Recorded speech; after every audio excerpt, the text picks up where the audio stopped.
principalmente salvar el semestre, ya que de repente se nos anda juntando y pues ese es el objetivo de estas asesorías.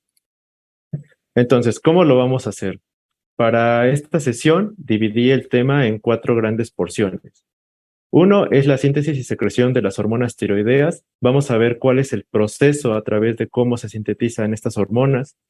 Luego observaremos cuáles son las funciones fisiológicas, eso quiere decir cuáles son los cambios que ejercen en nuestro cuerpo. Luego de eso veremos cuál es la regulación de la secreción.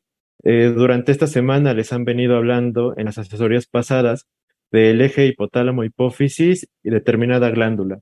En este caso observaremos el eje hipotálamo-hipófisis tiroides. Y por último, observaremos cuáles son los cambios cuando hay un exceso o un aumento de estas hormonas, a lo cual denominamos hipotiroidismo e hipertiroidismo. ¿Ok? Bien. Entonces, para empezar, es importante conocer cuál es la situación anatómica de la glándula tiroides. Se encuentra por delante del cuello, por debajo del cartílago cricoides. Se compone de dos lóbulos, de uno derecho y de uno izquierdo, unidos en la parte anterior a través de una porción llamada istmo. ¿Ok? Ahora, de toda la anatomía, ¿sí? Lo que nos interesa de esta glándula es conocer su peso. ¿Ok? Su peso es aproximadamente entre 15 y 20 gramos. Ahora, ¿por qué es importante conocer su peso? Muchas de las patologías de las hormonas tiroideas, que veremos tanto en hipotiroidismo como en hipertiroidismo, se manifiestan a través del crecimiento de esta glándula. ¿Ok? Entonces es importante conocer su peso y sus dimensiones. Características particulares que hacen única a la glándula tiroides, a diferencia de las hormonas que verán y de las glándulas que verán en las asesorías subsecuentes y que les mencionaron el día de ayer. Número uno, es la única glándula, ¿sí? Que se puede palpar de manera sencilla durante la exploración, ¿ok?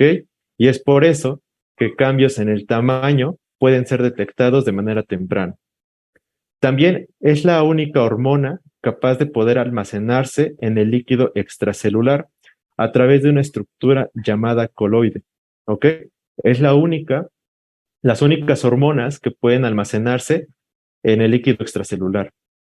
Luego, otra particularidad de estas hormonas es que necesitan un oligoelemento, ¿ok? Este oligoelemento es necesario para poder producir hormonas tiroideas. Sin este oligoelemento no se pueden producir. Y por último, ya anteriormente les hablaron de los distintos grupos de hormonas y a dónde actúan. Si actúan en la membrana celular o a través del núcleo, de receptores nucleares. En este caso, la hormona y la glándula tiroidea se encarga de activar receptores intracelulares, ¿ok? Ahora, otra característica de esta hormona tiroidea es que corresponden, de acuerdo a su estructura, al grupo de las aminas, ¿ok? Dicho todo esto, imagínense que aquí, donde está el recuadro, vamos a ver la estructura microscópica, un poco de la histología de la glándula tiroides.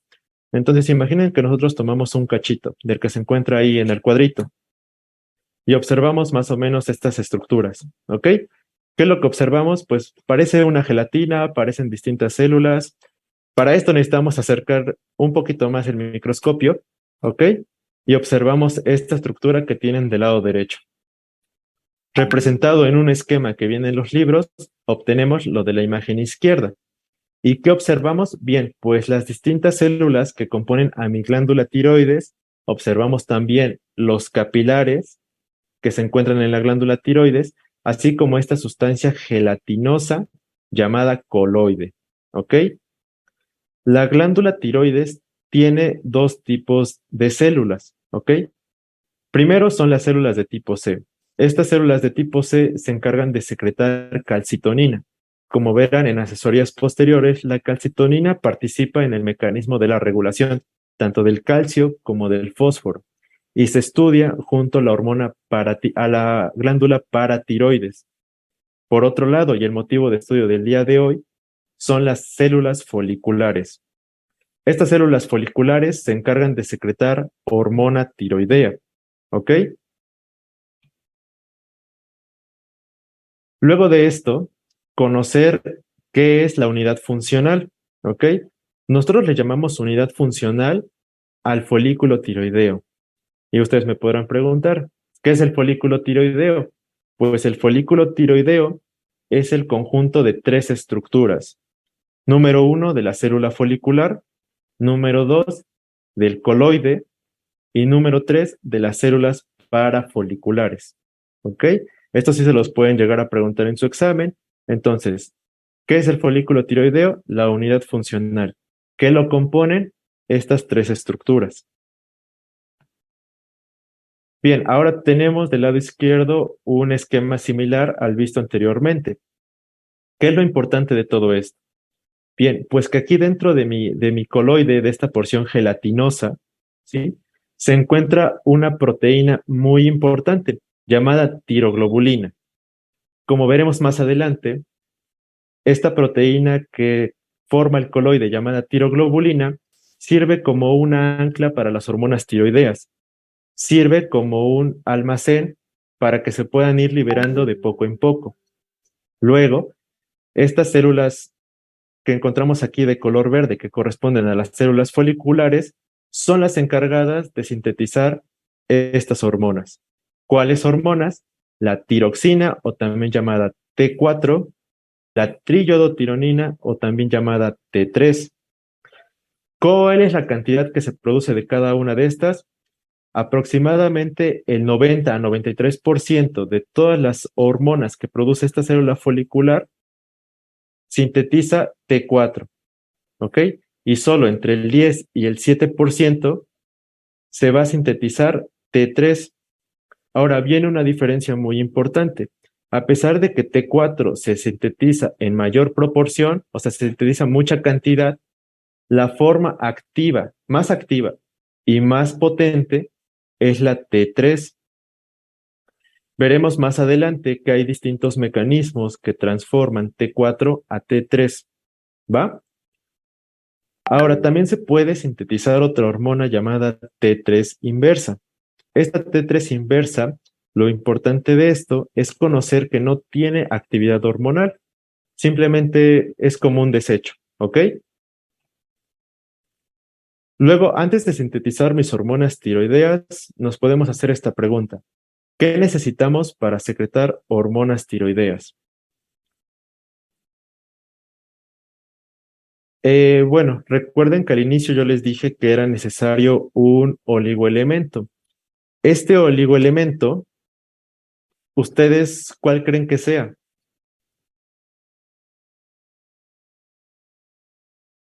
Yodo, excelente. Bien, el oligoelemento necesario es yodo. Bien. ¿Y el yodo nosotros cómo lo encontramos diariamente? Pues a través de la sal de mesa. Bien. Entonces, ya dijimos que el yodo es un oligoelemento que se encuentra en la naturaleza. Se puede encontrar en los ríos, en las montañas, específicamente en zonas de difícil acceso. Nosotros cuando ingerimos yodo a través de la sal de mesa y en la naturaleza lo ingerimos en una forma llamada yoduro, que tiene esta estructura química. ¿Cuáles son las cantidades diarias que nosotros necesitamos consumir para que mi síntesis de hormonas tiroideas pueda ser normal y que yo no tenga una enfermedad a futuro o en un periodo pronto? Bien, estas dosis o estos requerimientos diarios de yodo van de acuerdo a la edad y a distintos estados fisiológicos del ser humano. Lo importante es conocer para adultos. La cantidad necesaria de yodo necesario para un adulto es de 150 microgramos diarios, ¿ok? Y esto se obtiene a través de la sal de mesa. Haciendo cuentas, todo esto y por año, multiplicando esto por un año, es aproximadamente 50 miligramos de yodo, o lo que equivale a 1 miligramo de yodo por semana.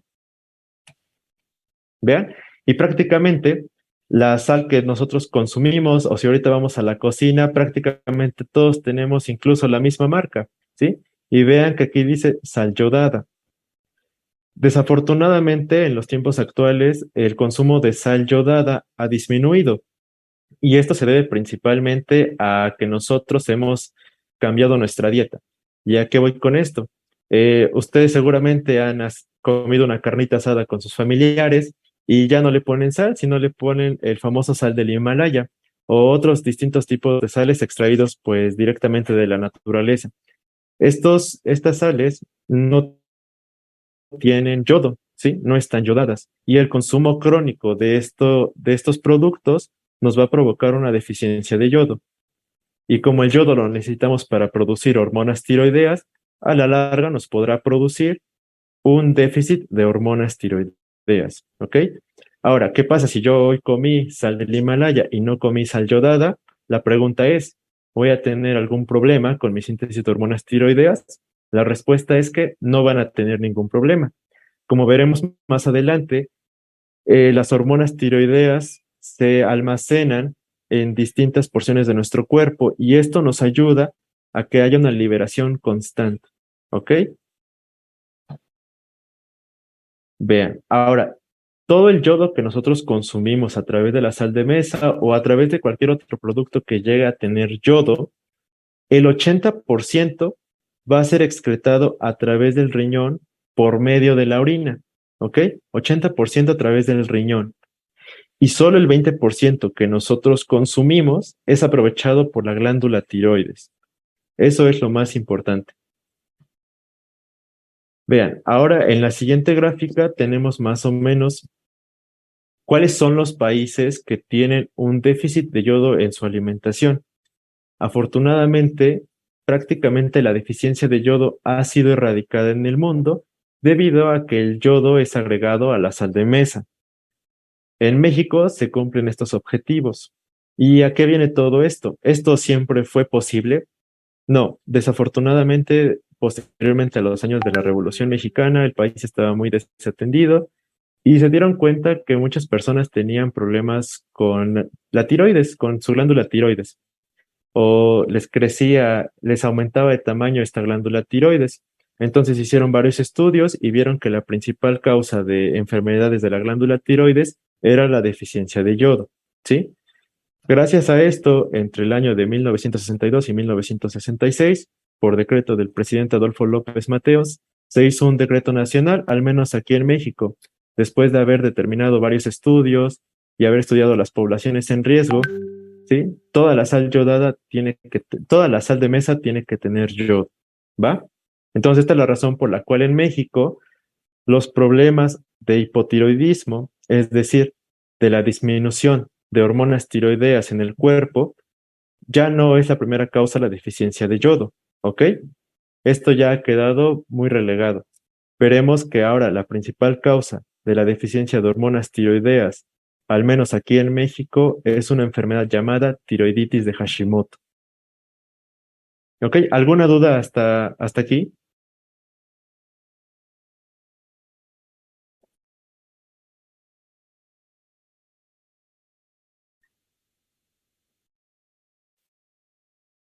Ok, excelente. Bien, ahora que ya tenemos todos los sustratos que necesitamos para producir las hormonas tiroideas, vamos a ver cómo es que sintetizan. De conocer el proceso de síntesis, se dividen en distintas fases, ¿ok? Que veremos cada una de estas. Es importante hacer reconocimiento en cuáles son las enzimas y transportadores que participan en cada una de estas fases, ya que puede haber alteraciones tanto en los transportadores como en las enzimas que nos pueden provocar una enfermedad en la glándula tiroides. Bien, entonces vamos a ubicarnos. En la pantalla tienen una célula folicular que las venimos viendo. Aquí tenemos un capilar que le da la irrigación. Entre estos dos encontramos el espacio llamado intersticio y luego en la porción apical de mi célula folicular encontramos la porción gelatinosa que vimos al principio, que recibe el nombre de coloide. Bien, entonces, comenzando con la fase número 1, que recibe el nombre de atrapamiento de yodo, corresponde a cómo es el yodo va a pasar, o el ion yoduro va a pasar de mi capilar al interior de la célula, ¿ok? Entonces, el ion yoduro viaja a través de mi capilar, difunde al intersticio a través de difusión simple, y una vez que se encuentra almacenado en el intersticio, hay un transportador llamado NIS. Este transportador NIS usa un mecanismo de cotransporte. Eso quiere decir que mete dos iones hacia la misma dirección. En esta ocasión, se encarga de introducirlos al interior de la célula. ¿Cuáles son estos dos iones? El ion yoduro y el ion sodio. Una vez que tenemos el ion yoduro al interior de la célula, tiene que pasar a la porción apical, ¿sí? Porque necesita ser sacado hacia el coloide. Se almacena las hormonas tiroideas. ¿Cómo lo va a hacer? Bueno, una vez que se introduce, sigue difundiendo, ¿ok? Y una vez que está a punto de llegar a la porción apical, hay otro transportador. Este transportador recibe el nombre de pendrina. Esta pendrina utiliza un mecanismo de cotransporte, ¿ok? Entonces, saca el yodo al coloide de mi célula y ahora sí, se va a unir hacia la molécula llamada tiroglobulina. Pero ¿de dónde sale esta molécula tiroglobulina que les había dicho al inicio? ¿Sí? Que sirve como esa ancla para unir mis hormonas tiroideas. Bien, pues sigue una vía endocítica normal, se sintetiza a través del retículo endosplámico rugoso, a través del aparato de Golgi, es secretado a través de una vesícula y llega al final a la luz de mi célula, hacia el coloide. ¿Ok?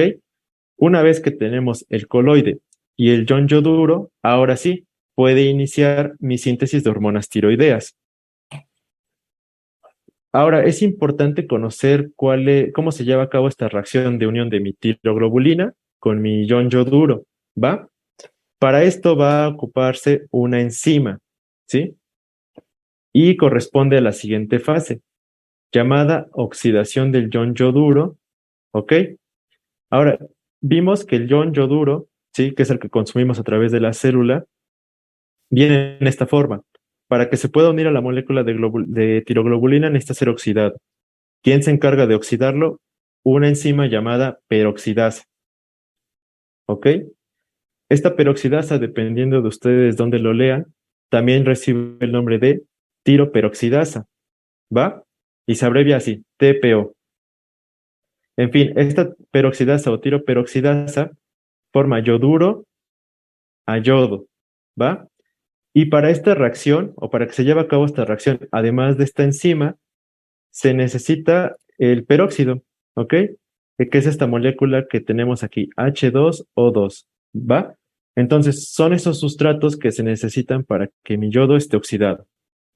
Bien, una vez que mi yodo se encuentra oxidado, ahora sí, ya se va a poder unir a la tiroglobulina y nos da paso a la siguiente fase, que recibe el nombre de yodación de la tirosina u organificación de la tiroglobulina.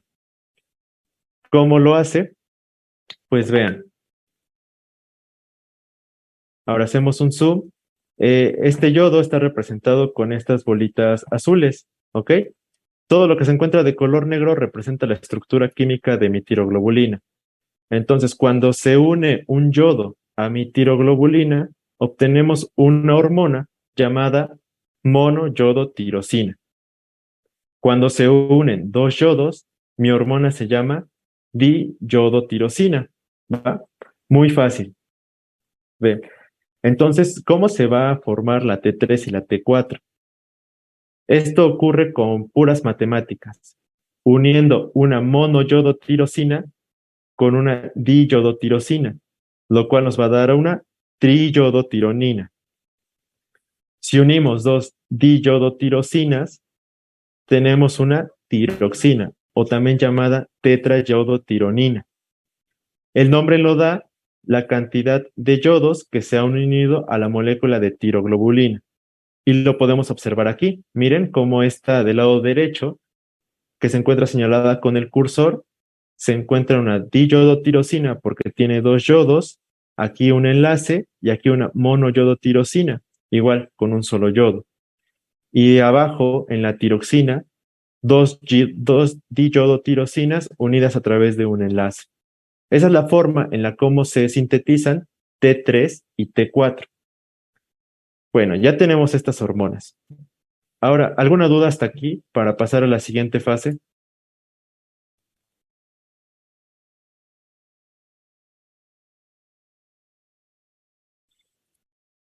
¿Qué era el paso 3?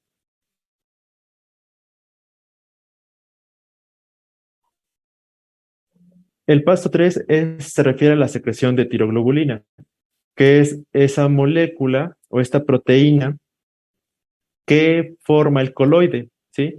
Anteriormente se acuerdan que parecía como gelatina, pues esa gelatina corresponde a la tiroglobulina y esta tiroglobulina necesita ser sintetizada al interior de la célula. Entonces, se produce de la manera normal como se producen todas las proteínas a través del retículo endoplásmico, del aparato de Golgi y luego a través de una vesícula es secretada hacia la luz de mi célula.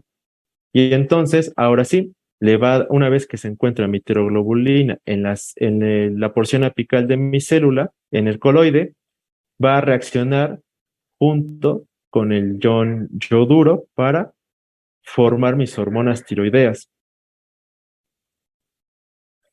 Otra pregunta dice, el ion yoduro no se une a la tiroglobulina, solo el yodo, ¿verdad? Es correcto.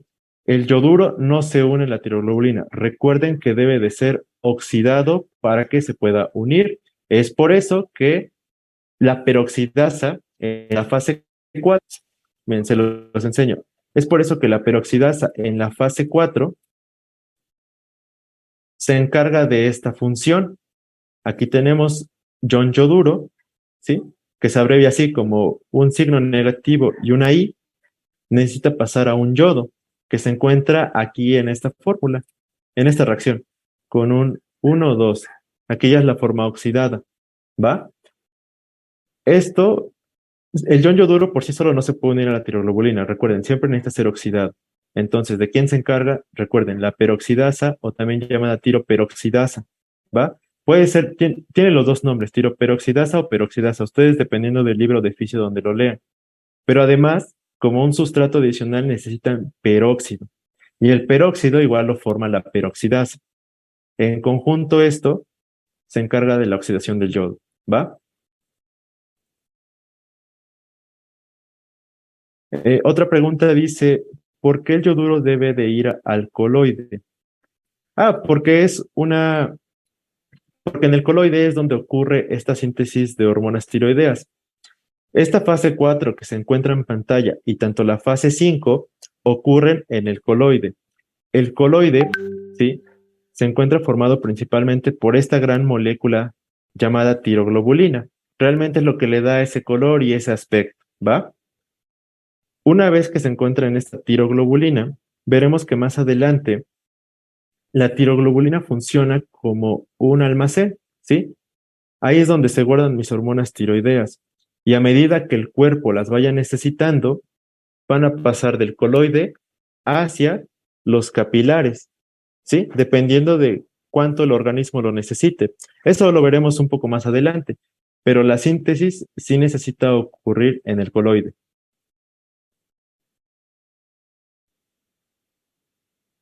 Luego, otra pregunta dice, ¿la tiroxina siempre se sintetiza en el coloide?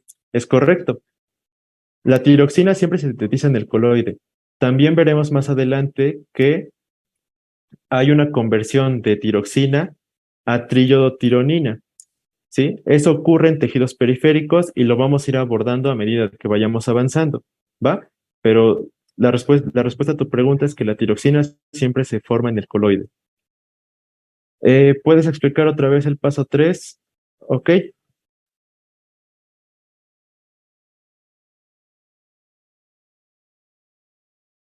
vean. Ok, paso 3. Miren. Ya atrapamos yodo a través del contrasportador NIS. Mi yodo ya pasó al coloide a través de la pendrina. ¿Qué otra cosa necesitamos? La tiroglobulina. ¿Cómo se sintetiza mi tiroglobulina? Igual que cualquier otra proteína. Recuerden, se sintetiza el ADN, ARN, esto se codifica y luego sigue una vía endocítica, ¿va? Como se observa aquí en pantalla. Retículo endoplásmico rugoso, esa proteína se transforma en el aparato de Golgi y luego el aparato de Golgi a todas las proteínas las engloba en vesículas. Y estas proteínas que viajan al interior de las vesículas son secretadas al coloide, ¿sí? Porque recuerden, ahí se lleva a cabo la síntesis de mis hormonas tiroideas. Y simplemente va a difundir al interior de la célula hasta que sea expulsada, ¿va? Porque igual son porciones de membrana, entonces recuerden que en la exocitosis se unen las porciones de membrana. Aquí no hay ningún transportador, ¿va? ¿Queda clara la fase 3?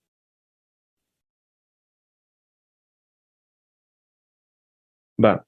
Entonces, fase 4, oxidación del yodo. Nunca olviden la enzima, peroxidasa o tiroperoxidasa. Fase número 5 corresponde a la organificación de la tiroglobulina, ¿va? Y luego tenemos lo que me preguntaban anteriormente, el almacenamiento de la tiroglobulina. ¿Por qué mis hormonas tiroideas se tienen que almacenar en el folículo? ¿Va? Bueno, la respuesta a esta pregunta es porque la tiroglobulina tiene la capacidad de almacenar hasta 30 moléculas de tiroxina y de triyodotironina, ¿va? Y entonces, ahora en pantalla tienen en un recuadro dónde ocurre la siguiente fase. Vean aquí, esta molécula globular representa mi tiroglobulina y unida a ellas se encuentran tirosinas, diyodotirosinas, T3, T3 inversa y T4.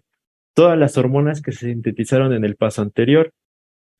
Se llegan a unir hasta 30 de estas, ¿va? Entonces, la tiroglobulina es un almacén para mis hormonas tiroideas. Lo malo de todo esto, ¿sí? Es que 3/4 de todas las hormonas que se sintetizaron van a permanecer en monoyodotirosina o diyodotirosina. ¿Y esto qué tiene que ver? Pues que prácticamente vamos a desperdiciar un poco de hormona. Bueno, vamos a ver cómo sigue la vía. Una vez que hemos sintetizado mis hormonas, necesita entrar otra vez a mi célula para que mi hormona pueda ser excretada a través del capilar y una vez del capilar pueda llegar a todos los órganos, ¿va? ¿Cómo lo hace? A través de un proceso de endocitosis. Si les llegaran a preguntar, existe un receptor en esta fase 3, o bueno, más bien dicho, que se encarga de endocitar, ¿sí? A mi molécula de tiroglobulina. Este receptor se llama megalina, ¿ok? Esta megalina endocita a mi molécula de tiroglobulina junto con todas las hormonas y forma gotas de coloide, ¿sí? Forma vesículas llamadas coloides. Bueno, estos coloides se le van uniendo otros organelos que se llaman lisosomas. Estos lisosomas tienen enzimas que se encargan de degradar enlaces, ¿ok? Y todos en conjunto terminan en una misma vesícula. Bueno, pues estas proteínas, estas proteas que se encargan de degradar estos enlaces, van a cortar estos de negrito. Miren estos enlaces que se observan aquí de negrito, y entonces van a separar a la tiroglobulina de la T3, de la T4, de la monoyodotirosina y de la diyodotirosina. Por lo tanto, una vez libres mis hormonas T3 y T4, van a viajar a través de difusión hacia el intersticio y una vez del intersticio van a introducirse igual por difusión hacia mi capilar. Y una vez dentro del capilar, se van a distribuir a través de la sangre por todos los órganos, ¿va? Bueno, ¿y por qué decía que esto es un desperdicio? Recuerden que 3/4 permanecen como monoyodotirosina o diyodotirosina. Entonces, como que estamos perdiendo mucho yodo ahí, ¿no? Esto tiene otra fase llamada reciclaje de yodo. Todas las monoyodotirosinas y diyodotirosinas, nosotros les vamos a quitar el yodo y ese yodo lo vamos a poder ocupar de nuevo en el inicio del proceso de síntesis de hormonas tiroideas. Entonces, prácticamente el cuerpo no desperdicia yodo, ¿va? Porque se encarga de reciclarlo.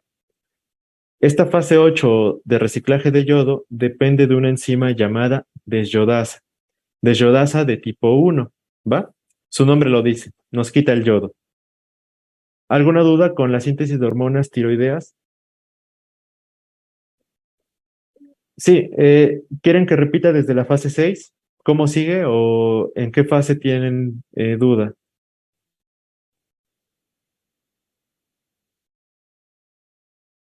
Ok, desde la fase 6. Miren, en la diapositiva anterior vimos esta reacción que estoy señalando con mi cursor.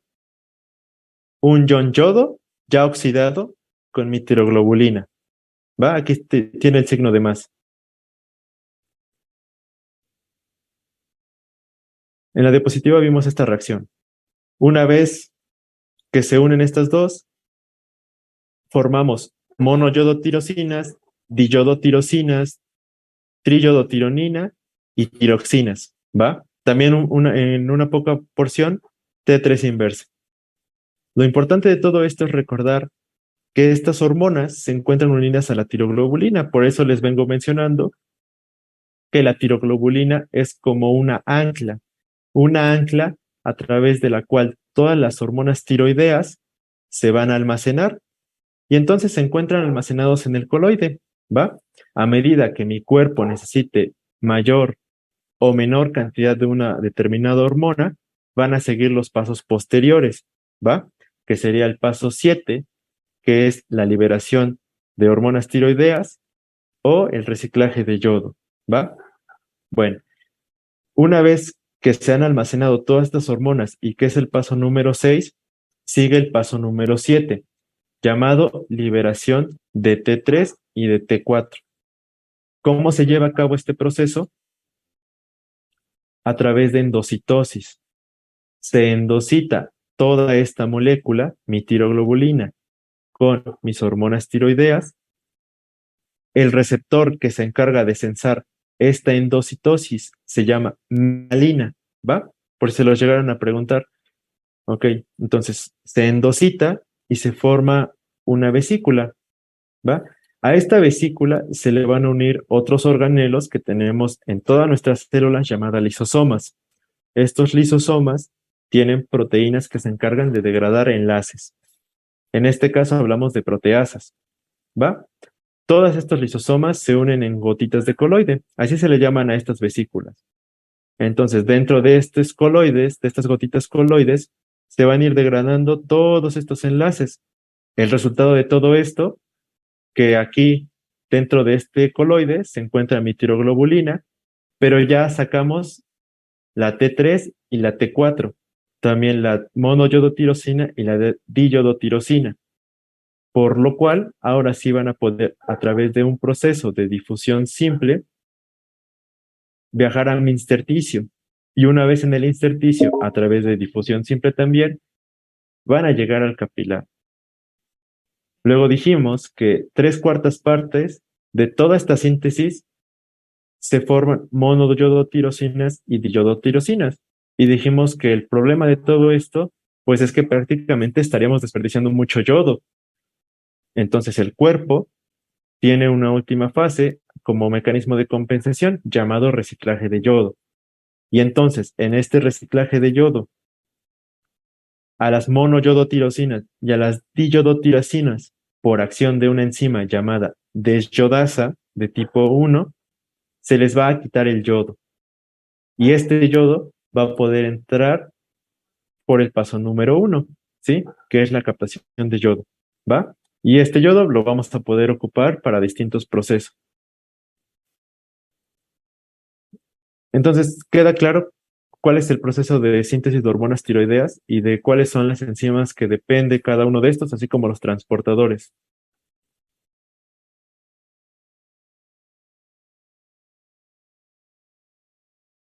Ok, bueno, vean, ahora, ¿qué es lo que observan ahí? Pues miren, del lado derecho tenemos a la célula folicular, ¿sí? Que acabamos de observar anteriormente, pero sin tantas enzimas. Aquí tenemos a mi capilar, que es el que se va a encargar de distribuir toda la hormona hacia todos los cuerpos. Y del lado izquierdo tenemos distintas células que representan todos los tejidos del cuerpo. Llámese piel, llámese corazón, llámese pulmones, llámese sistema nervioso central, ¿va? ¿Qué es lo que podemos observar? Una vez que mis hormonas tiroideas llegan a mi capilar, se van a unir a proteínas plasmáticas, ¿ok? Esa es otra característica muy importante de las hormonas tiroideas. Y otro dato muy importante es conocer cuál es la cantidad en sangre de hormonas tiroideas, ¿sí? ¿cuál es la cantidad normal, no? Ahora sí, para poder determinar si tengo mucha cantidad en la sangre, a lo cual le llamamos hipertiroidismo, o si tenemos una disminución en la cantidad de hormona tiroidea en la sangre, a lo cual le llamamos hipotiroidismo, ¿va? La cantidad de hormona que nosotros normalmente tenemos que tener en sangre es de 35 microgramos de triiodotironina. Ahora ustedes me podrán hacer otra pregunta. ¿Dónde está la secreción eh, de T4? ¿Ok? ¿Dónde está la cantidad de T4? Nosotros nada más medimos en sangre la cantidad de hormona T3, triiodotironina, que yo les dije que es la hormona que tiene mayor actividad.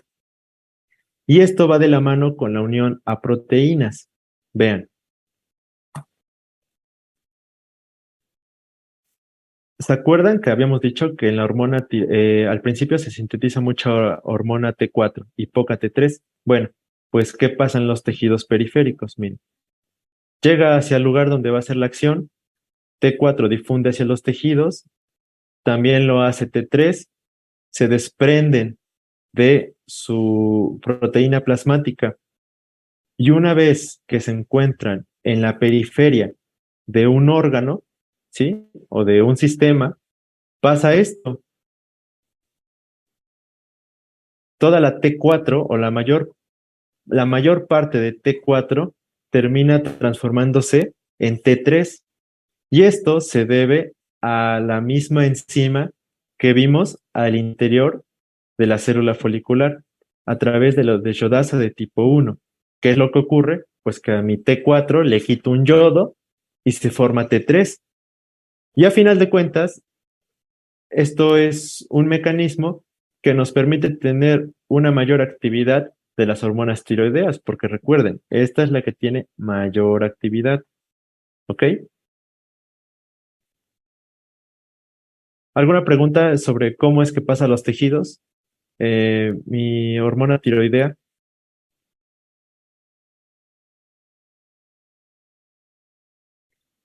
Una pregunta dice, ¿el yoduro se recicla en la T3 inversa? Sí, la T3 inversa igual al no tener una función biológica o no tener actividad hormonal, sigue igual el mismo proceso que la monoyodotirosina, la diyodotirosina, se le quita el yodo y ese yodo puede volver a formar parte del mecanismo. ¿Cómo es la regulación de la desyodasa? Miren, vamos a tocar un tema en una diapositiva, los distintos tipos de desyodasas que tenemos en el cuerpo. Estas desyodasas se clasifican de acuerdo al órgano que se encuentra, ¿va? Pero ¿cómo se regulan estas desyodasas? Pues deben de saber que las desyodasas se encuentran de manera intrínseca en todo el cuerpo, ¿sí? Una persona que nosotros, por ejemplo, le quitemos la tiroides o que no tenga tiroides, siempre va a tener en el cuerpo y en todos los tejidos periféricos la desyodasa. Y esta desyodasa no puede aumentar o disminuir, a excepción de que, vaya, sea el blanco terapéutico de algún fármaco, pero la desyodasa se encuentra de manera intrínseca en todos los tejidos, ¿va?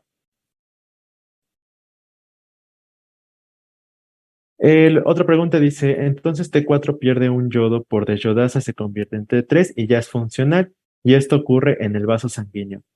Ok, T4 sí pierde un yodo por la desyodasa y se convierte en T3 y es funcional. Todo eso es correcto, pero recuerda que el lugar donde ocurre esta reacción es en los tejidos periféricos, ¿va? Para esto, una vez que mi hormona, ¿sí? Mira, ve, aquí va viajando mis hormonas tiroideas unidas a través de las proteínas plasmáticas y entonces ahora sí tiene que difundir como todos los nutrientes, como el oxígeno que vieron en fisiología respiratoria.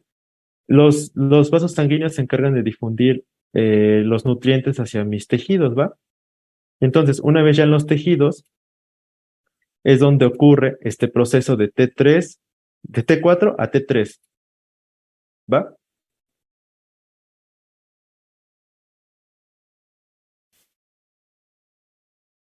Excelente. Bien, ahora, probablemente pues también ya les di un poco de duda acerca de las desyodasas.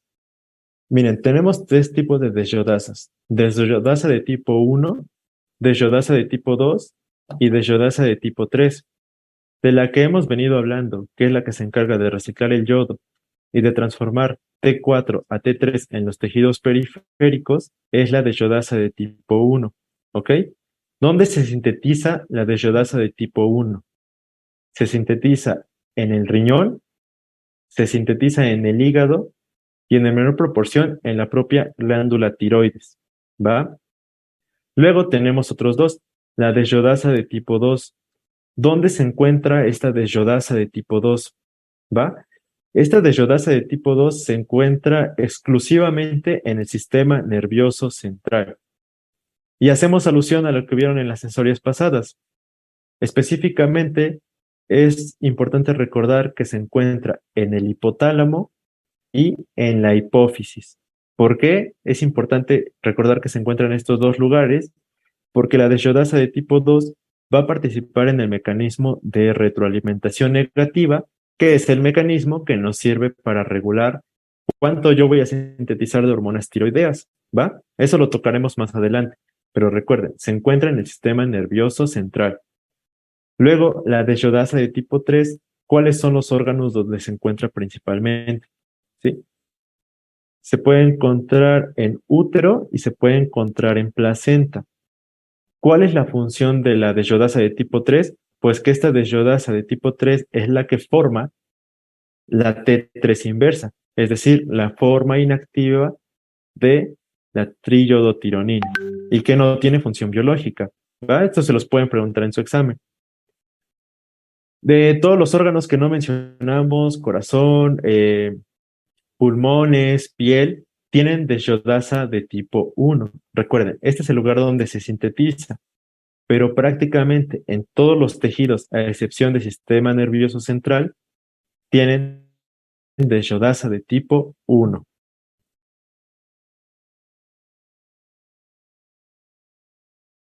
¿Alguna duda con esto de las desyodasas?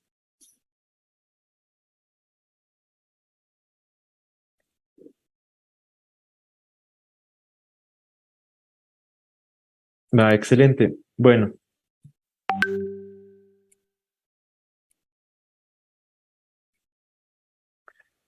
ya sabemos qué es lo que pasa cuando estamos pues en la vecindad de los tejidos periféricos, pero ¿cómo es que estas hormonas llegan a los tejidos? Dijimos que a través de las proteínas plasmáticas. Y siempre nos mencionan, ¿no? Tanto en bioquímica o en inmunología, que tenemos distintos tipos de proteínas plasmáticas. Y que sabemos que la albúmina de todas estas proteínas plasmáticas es la abundante. Pero en esta ocasión, la que se encarga de transportar el 70% de las hormonas tiroideas que pasan de mi célula folicular a la sangre y de la sangre hacia los tejidos periféricos es la globulina fijadora de tiroxina, ¿sí? Transporta aproximadamente el 70% y tiene mayor afinidad a la T4. Esto es importante porque como tiene mayor afinidad a la T4, se va a liberar de una forma más lenta la T4, ya que va a estar adherida con mayor fuerza a mi globulina. Y viceversa, como la T3 tiene una menor afinidad por esta globulina fijadora de tiroxina, se va a liberar de una forma más rápida, ¿va? Esta globulina fijadora de tiroxina no es la única. También participa la albúmina y la transtiretina, con un 20 y con un 10% de transporte de hormonas tiroideas. Esta transtiretina, dependiendo igual, ustedes donde estén estudiando, la pueden encontrar con el nombre de prealbúmina. Y en conjunto son los vehículos para transportar mis hormonas tiroideas hacia los tejidos periféricos. Miren, entonces en la siguiente diapositiva tienen el mismo capilar con mis hormonas tiroideas. Y del lado derecho tenemos representado de color verde una célula, igual, de cualquier tejido periférico. Esta bolita que se encuentra en el interior de la célula no representa el núcleo de la célula, representa proteínas intracelulares. Y eso recordarán de Fisio 1 que al interior de mi célula tenemos proteínas que se encargaban de darle carga negativa, etcétera, etcétera, etcétera. Bueno, aquí no nos importa la carga, nos importa que están Y como mis hormonas tiroideas tienen afinidad a proteínas plasmáticas, pues también lo van a tener a las proteínas intracelulares. Entonces ocurre lo siguiente, una vez que llegan las hormonas hacia mi célula periférica, ocurre esto. Y entonces, tanto T4 como T3 también se unen a estas proteínas. ¿Esto qué tiene que ver? Pues que también sirve el interior de la célula y estas proteínas intracelulares como un mecanismo de almacén. Como están unidas a estas proteínas plasmáticas, no van a poder ejercer su función dentro de la célula, sino que se van a ir liberando, ¿sí? Poco a poco, a medida que el cuerpo lo necesite. Y entonces, a manera de conclusión, la tiroxina, que es la T4, se va a liberar a los tejidos cada 6 días, ¿va?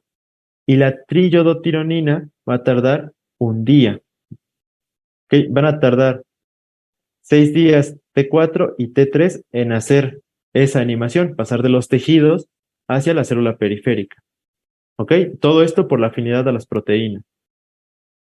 ¿Bien? ¿Alguna duda con esto?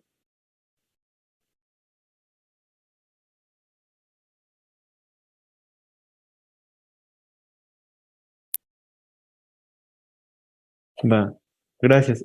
Bueno, una vez que ya se encuentran aquí almacenadas al interior de mis células las hormonas tiroideas, ¿qué es lo que ocurre?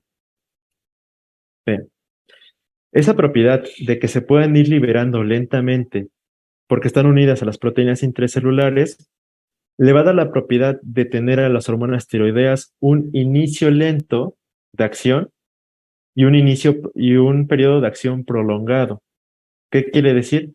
Que si nosotros inmediatamente nos administramos hormonas tiroideas por una jeringa, para que nosotros podamos observar un efecto, va a tardar aproximadamente entre 2 y 3 días, hablando de la T4, y entre 6 y 12 horas, hablando de la T3, ¿ok? Entonces los efectos no son inmediatos.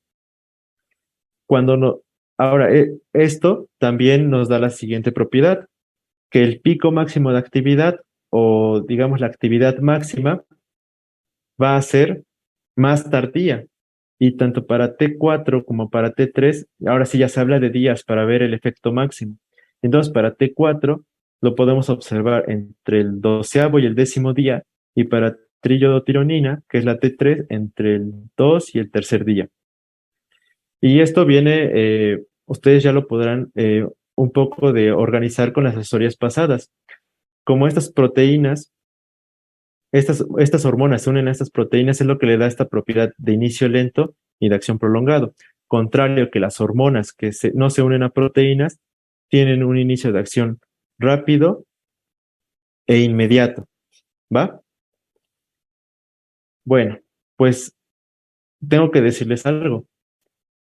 Ya dije que depende de la unión a proteínas, pero hay otro factor que es el causante de que nosotros nos tardemos en ver estos efectos, y es el siguiente, su mecanismo de acción.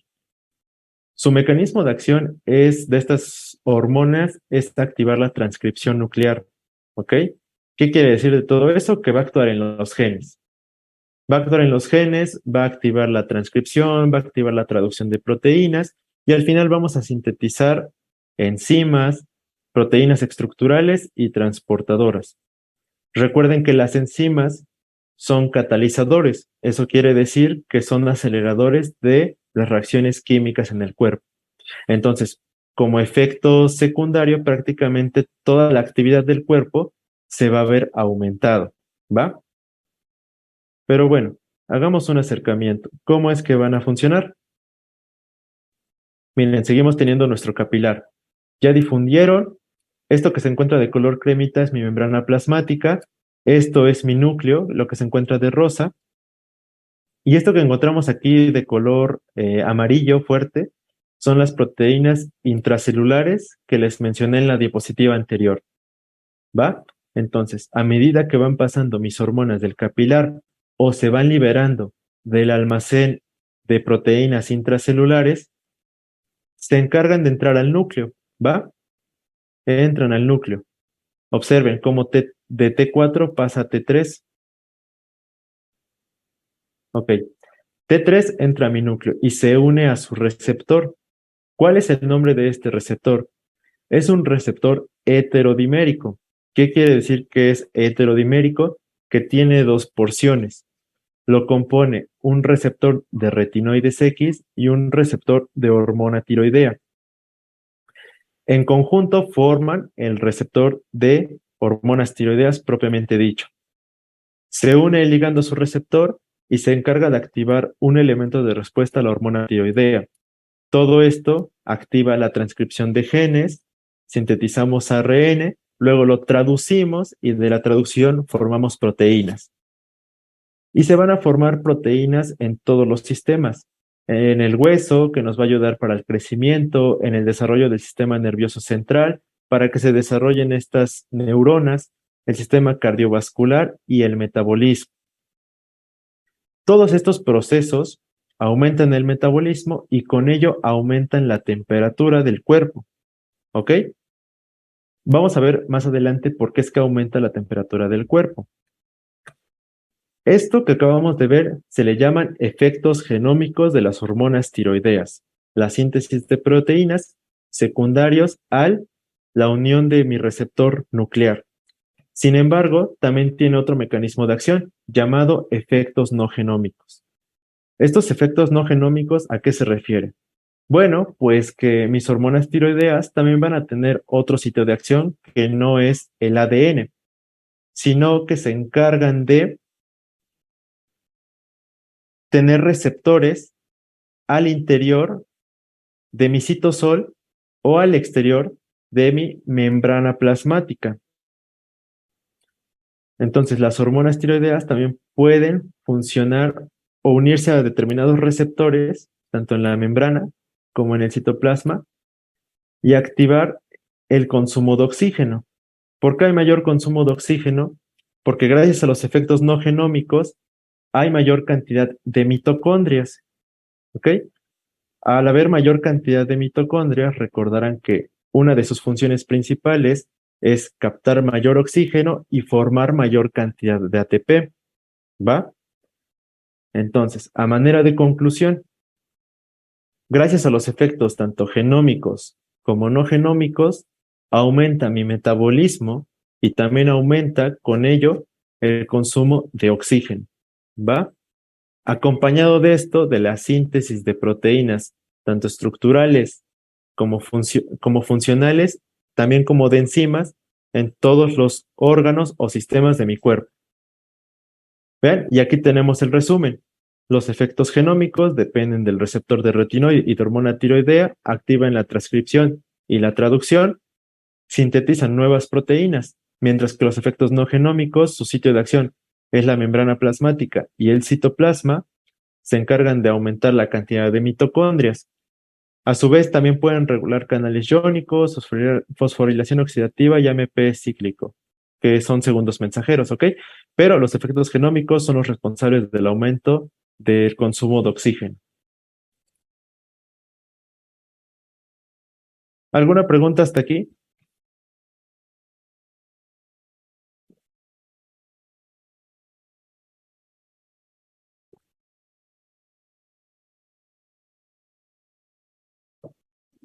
Dice, ¿puedes repetir lo de los receptores? Claro. Mira, bueno, aquí tienes el resumen, pero en la imagen de cómo es que sucede en nuestro cuerpo,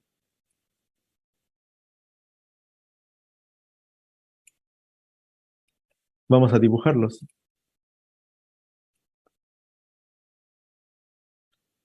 Entonces, hay receptores que se encuentran en mi membrana plasmática y en mi citosol, ¿ok? Que serían representados de color rojo. Y entonces, mis hormonas tiroideas se van a unir aquí, también en la membrana plasmática y en el citosol, que son efectos no genómicos porque no alteran el ADN.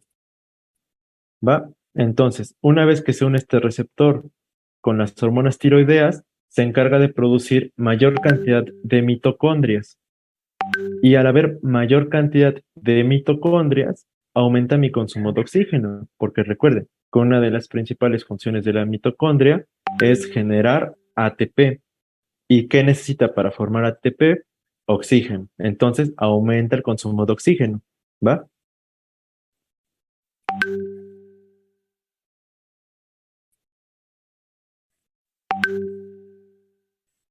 Otra pregunta dice, entonces el complejo de receptores de la vía genómica tiene varios elementos de respuesta o por qué tantas funciones. Mira, los elementos de respuesta se refiere simplemente a que mira, cuando hablamos de transcripción nuclear, quiere decir que algunos genes de mi ADN se van a apagar y otros se van a prender, porque recuerda que todo el ADN no se lee, no hay cierta información que simplemente se va a leer.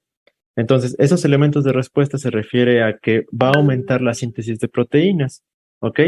En el ADN. Bien.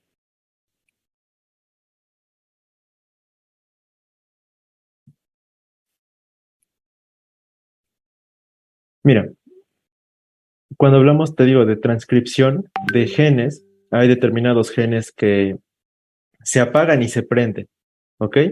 Y entonces, ¿qué es lo que hacen mis hormonas tiroideas? Pues que se unen a su receptor y ese receptor modifica mi ADN. ¿De qué manera? Pues que va a prender unos genes que son los elementos de respuesta a hormona tiroidea, pero va a apagar otros, ¿ok? Y estos elementos de respuesta a hormonas tiroideas o estos genes que prenden son los que van a leer mis ribosomas. ¿Sí se acuerdan? Bueno, es que ya se hablaron un poco más de biología celular, pero pues esos ribosomas se encargan de leer el ADN. Y esos ribosomas, cuando leen mi ADN, generan ARN. Y ese ARN es el que tenemos aquí. Entonces, ese ARN lo traducimos en proteínas, ¿ok? De manera de conclusión, para no hacernos bolas, sintetizamos proteínas en todos los órganos del cuerpo. Llámese músculo, llámese corazón, llámese sistema nervioso central, llámese piel, que no se puede observar aquí, pero también en teoría aumenta la síntesis de proteínas en todos los órganos.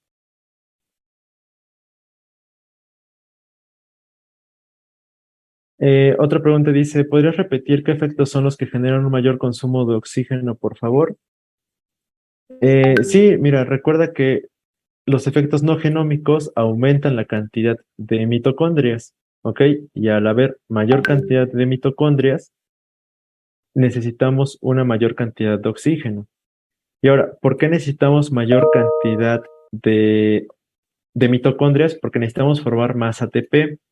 ¿Y por qué necesitamos formar más ATP? Ahora sí, viene lo siguiente. Vamos a ver cuáles son las funciones fisiológicas de estas hormonas. Entonces ya dijimos que de los efectos no, los efectos genómicos es que aumenta el metabolismo, ¿ok? Y entonces, como aumenta el metabolismo, necesitamos mayor cantidad de ATP. Pero bueno, antes de todo esto, es muy importante hacernos la pregunta de ¿qué es metabolismo? ¿Alguno de ustedes podría darme la definición por el chat? ¿Qué entienden por metabolismo? Para que esto quede más claro.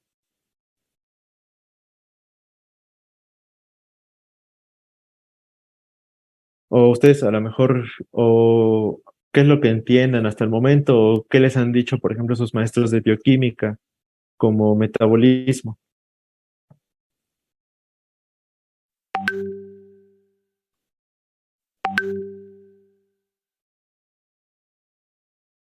No, ninguno. Pues miren, realmente es algo muy confuso. Cuando hablamos de metabolismo, a veces, eh, miren, ya hay una respuesta, dice, es el conjunto de reacciones químicas, es el conjunto de todas las reacciones químicas para mantener la homeostasis, sí. Reacciones químicas que se llevan a cabo para simplificar moléculas, no tanto. Son todos los procesos que se ejercen para mantener las acciones del organismo, más o menos. Convertir sustrato en energía, ¿ok? Más o menos todos tienen la idea, pero si se podrán dar cuenta en el chat, realmente como que todos diferimos, ¿no? Como que todos tenemos una definición distinta de metabolismo. Entonces, ahí les va una manera o una definición simple de metabolismo. Metabolismo es la cantidad de calorías que yo necesito para realizar una función. ¿Ok? Y prácticamente con esa definición corta englobamos todo lo que viene, ¿sí? Como por ejemplo, ahí leí una de sus definiciones que formar energía química a calor, ¿no? Entonces, quédense con eso. El metabolismo es la cantidad de calorías que nosotros necesitamos para ejercer nuestras funciones, ¿ok? Si nosotros necesitamos ejercer una determinada función, necesitamos una mayor cantidad de la moneda energética, la cual es ATP, ¿ok? Y es por eso que gracias a mis efectos genómicos aumenta el metabolismo basal. ¿De dónde obtenemos el ATP? Ya lo dijimos, recuérdenlo. Gracias a los efectos no genómicos hay una mayor cantidad de mitocondrias y estas mitocondrias forman más cantidad de ATP. Miren, ahora que vamos a entrar a las funciones fisiológicas, para el estudio vamos a ver qué es lo que pasa con una persona tanto hipertiroidea como una persona hipotiroidea. ¿Qué quiere decir todo esto? Una persona con una mayor cantidad de hormonas tiroideas y una persona que tiene una baja cantidad de hormonas tiroideas para que nosotros podamos estudiar cuáles son los efectos en el organismo. Entonces, en una persona hipertiroidea, el metabolismo basal aumenta entre el 60 y el 100%. Quiere decir que necesitamos mayor cantidad de calorías para ejercer nuestras funciones y mayor cantidad de ATP. También necesitaremos mayor consumo de oxígeno, por lo que les vengo mencionando anteriormente. Por el contrario, una persona que tiene un déficit de hormonas tiroideas, su metabolismo disminuye entre el 40 y el 50%. Por lo tanto, la cantidad de ATP que necesita producir va a disminuir. Por lo tanto, la cantidad o el consumo de oxígeno de esa persona va también a disminuir. Y esto todo lo podemos observar en una gráfica. A mayor cantidad de hormona tiroidea, mayor aumento en el metabolismo. Y a mayor aumento en el metabolismo, mayor aumento en el consumo de oxígeno. ¿Va? ¿Queda claro todo esto? Metabolismo y consumo de oxígeno. ¿Ok?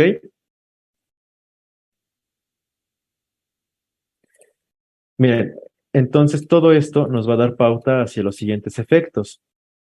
Las hormonas tiroideas también tienen funciones sobre la temperatura corporal, ¿sí? Una persona hipertiroidea va a tener un aumento en la temperatura, ¿sí?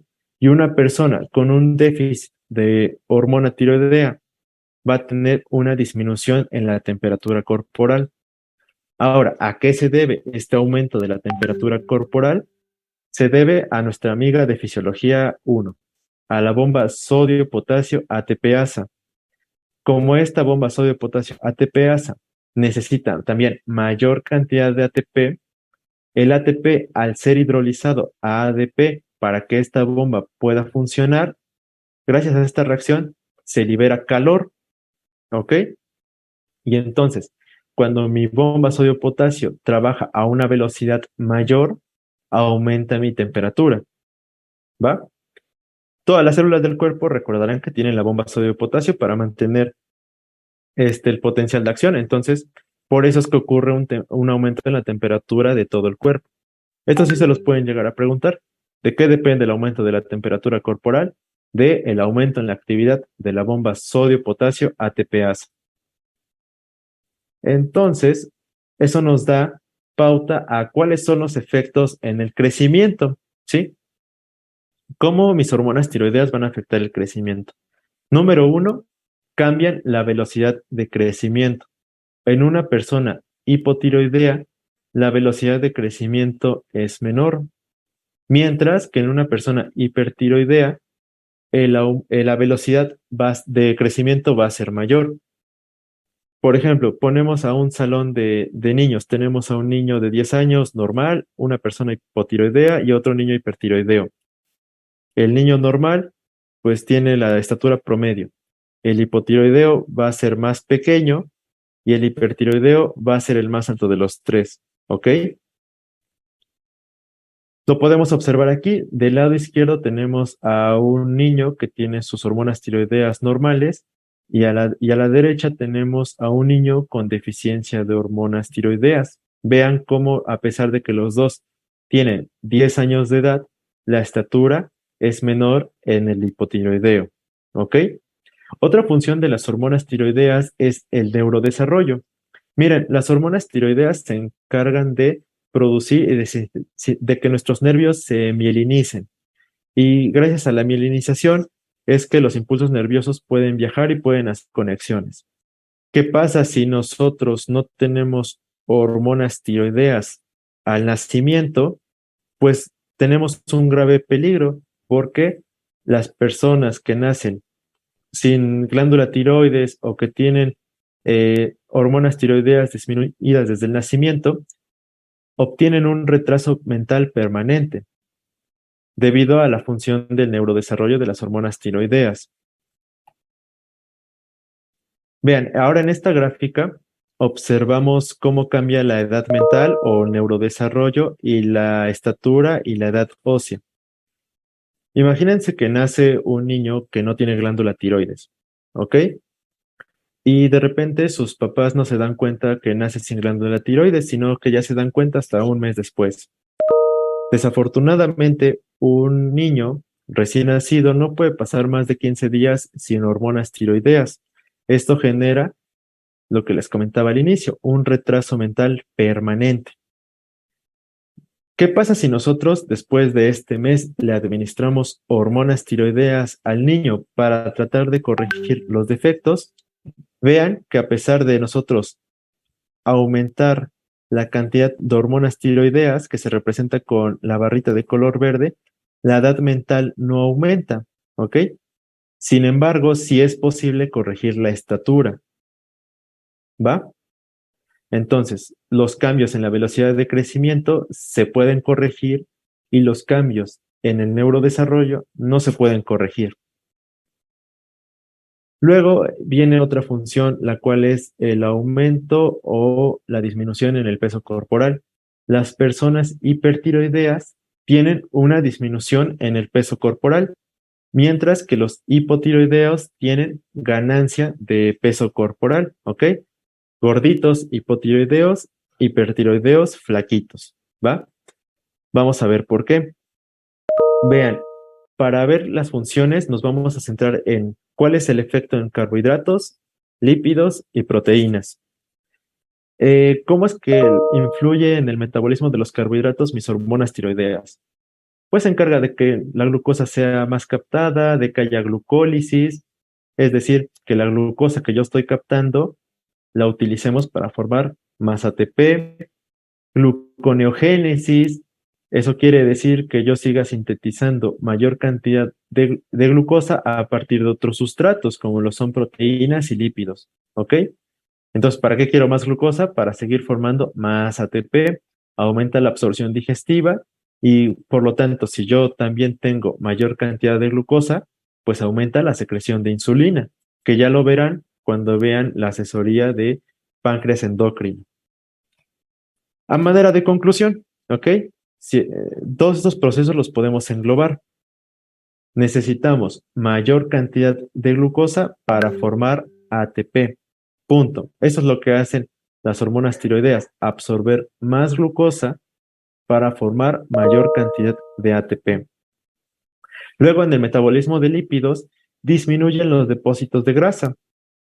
Y al disminuir los depósitos de grasa, por ejemplo, de la grasa abdominal o de la grasa que tenemos en el brazo, aumenta la cantidad de estos lípidos en el plasma y por lo tanto estos ácidos grasos libres van a poder oxidarse y poder utilizarse en la síntesis de mayor cantidad de glucosa, lo que conocemos como gluconeogénesis.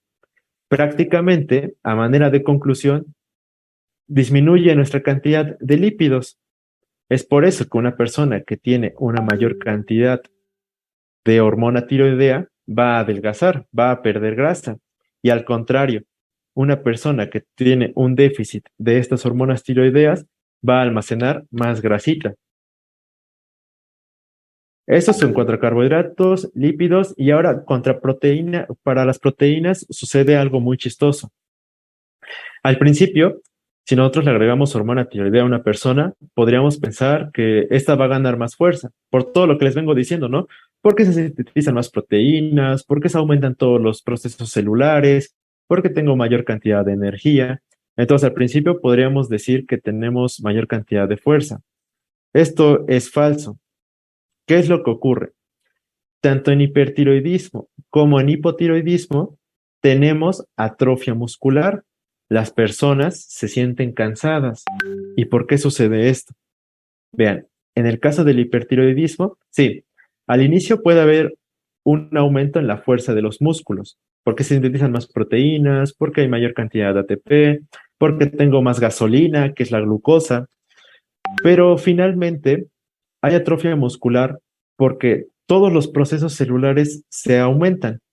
Y esto, así como también se estimula la síntesis de proteínas, también se estimula el catabolismo de las proteínas. Quiere decir que también se degradan mayor cantidad de proteínas. Y entonces, a la larga, los pacientes hipertiroideos terminan con una atrofia muscular. Ahora, los hipotiroideos también tienen atrofia muscular o cansancio y fatiga, porque ahí sí todos los procesos celulares están disminuidos, tanto la síntesis de proteínas, el catabolismo, la captación de glucosa, ahí no hay suficiente energía, ¿sí? Si no captamos suficiente glucosa, pues nos vamos a sentir cansados. Entonces, recuérdenlo, tanto hipertiroideos como hipotiroideos tienen atrofia muscular, debilidad muscular o fatiga. ¿Alguna duda con esto?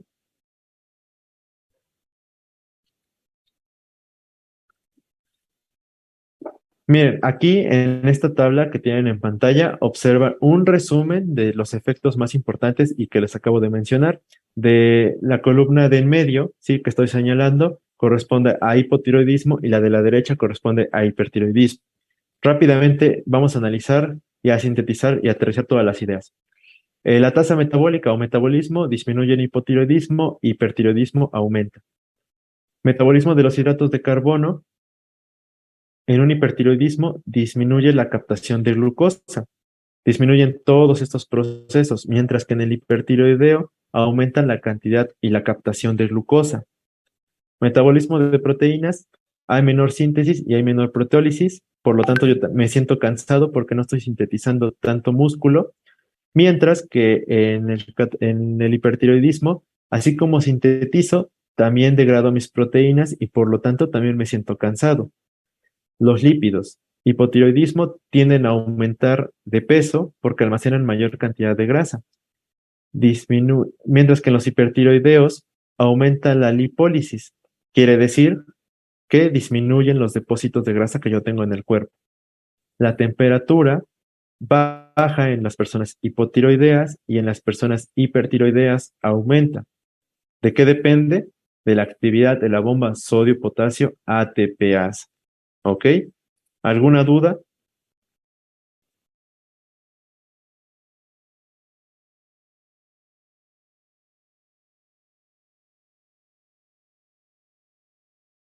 Va, entonces seguimos. Muchas gracias. Vean,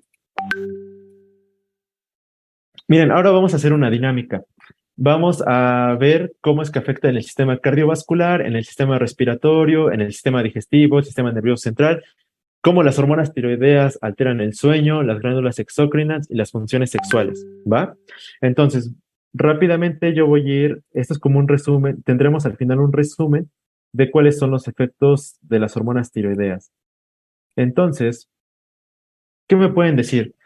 El flujo, el gasto cardíaco, la frecuencia cardíaca y la fuerza de contracción de mi corazón, ¿cómo creen que esté en el hipertiroideo? ¿Aumentado, disminuido o sin cambios? Aumentada, es correcto. ¿Va? Entonces, el, ¿va? Entonces, el flujo, la fuerza de contracción, gasto cardíaco se encuentra aumentado y por lo tanto podemos inferir que en el hipotiroidismo también se encuentra disminuido, ¿ok? Disminuye el flujo, disminuye el gasto cardíaco, la frecuencia cardíaca, ¿va? Ahora, en el sistema respiratorio puede afectar la frecuencia respiratoria y la profundidad de mis respiraciones. Entonces, a ver, en el hipotiroideo, ¿cómo se encontrará mi frecuencia respiratoria y la profundidad de mi respiración?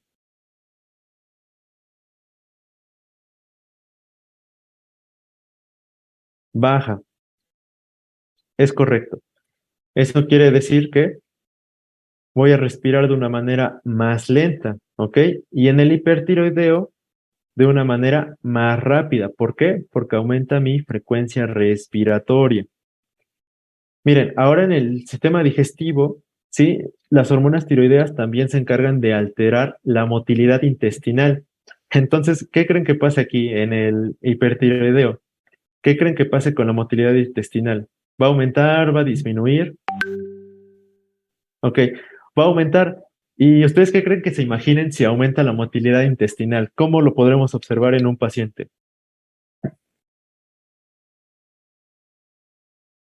Excelente, muy bien por nuestra compañera que comentó diarrea con de Kenia. Excelente. En los hipertiroideos secundaria que aumenta la motilidad intestinal, hay diarrea. ¿Ok? Y entonces, ¿qué va a pasar en el hipotiroidismo? ¿Qué les pasará a los pacientes hipotiroideos? Ajá, estreñimiento, ¿sí? Se van a extriñir. Ok, entonces aquí hay estreñimiento.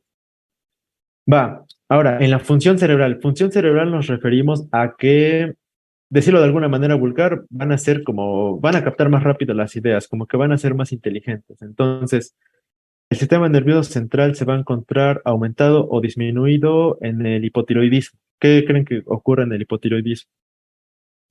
Las personas van a ser más inteligentes, menos inteligentes. Es correcto, van a ser menos inteligentes. Entonces, estas personas hipotiroideas, como que de repente hay que repetirle las cosas porque como que no captan a la primera, ¿va? Eso es eso ya cuando ustedes ven endocrinologías va a ser muy, muy, muy importante. Ahora, también las hormonas tiroideas se encargan de alterar el sueño, ¿sí? ¿Cómo? En el tiempo del sueño, ¿va? Aquí lo vamos a medir como que algunas duermen más, algunas duermen menos. ¿Qué creen que ocurra en el hipertiroidismo? ¿Esas personas duermen más o duermen menos? Ajá, duermen menos. ¿Y ustedes por qué creen que duerman menos? ¿Por qué creen que duerman menos?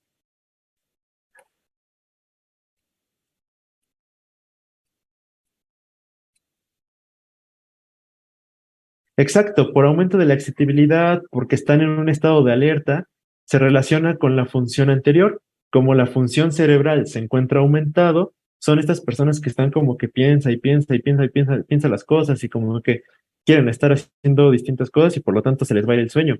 Al contrario, una persona que tiene una función cerebral disminuida, que como que se encuentra así toda letárgica, pues le va a dar sueño más rápido. De hecho, se habla que las personas hipertiroideas tienen un tiempo de sueño aproximadamente de 3 horas, mientras que de las hipotiroideas es de aproximadamente 16 horas las que duermen cuando se encuentran descontrolados. Entonces, vean que es muy importante esta función. Bien, ahora, hablando de las glándulas exócrinas, la secreción de las glándulas endócrinas, perdón, por ejemplo, llámese páncreas, llámese glándulas suprarrenales, ¿creen que está aumentada o disminuida en el hipotiroidismo? ¿Cómo creen que está aumentada? Ah, disminuido, excelente. Ok, entonces la secreción de todas las glándulas endócrinas, llámese páncreas, glándulas suprarrenales, tiroides, va a estar disminuido en el hipotiroidismo. Hipertiroidismo, por lo tanto, va a estar aumentado. Ok. Y bien, por último, vamos a hablar acerca de la función sexual. Las hormonas tiroideas tienen efectos tanto en hombres como en mujeres, pero en mujeres hay cambios en la menstruación, ¿ok? Y esto es muy, muy importante a ustedes cuando lleven materias subsecuentes. Ahora, ¿ustedes cómo creen que esté la menstruación en una chica hipertiroidea? ¿Aumentada o disminuida?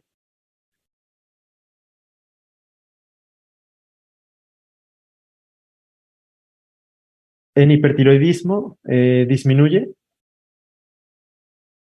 No. Aquí comentaron menstruación irregular, no. Es correcto, aumenta. Y miren, y esto es muy, muy, muy importante. Aquí la mayor cantidad de hormonas tiroideas hacen que aumente la menstruación y en hipotiroideas disminuye la menstruación. Aquí hablamos de cantidad, ¿ok? Ustedes ya verán en sus materias subsecuentes que el hipotiroidismo es una causa muy frecuente de que a veces las chicas menstruen en poca cantidad o no lo hagan, ¿ok? Y entonces ustedes deben de recordar esta función que es muy, muy, muy, muy importante y que no todos los libros nos mencionan, ¿va? Entonces, miren, ahora sí le pueden tomar foto. Es prácticamente un resumen de todos los efectos de las hormonas tiroideas en nuestro cuerpo. Y, ¿no? Y ahora entendemos el porqué de las cosas. ¿Va? ¿Alguna duda hasta aquí?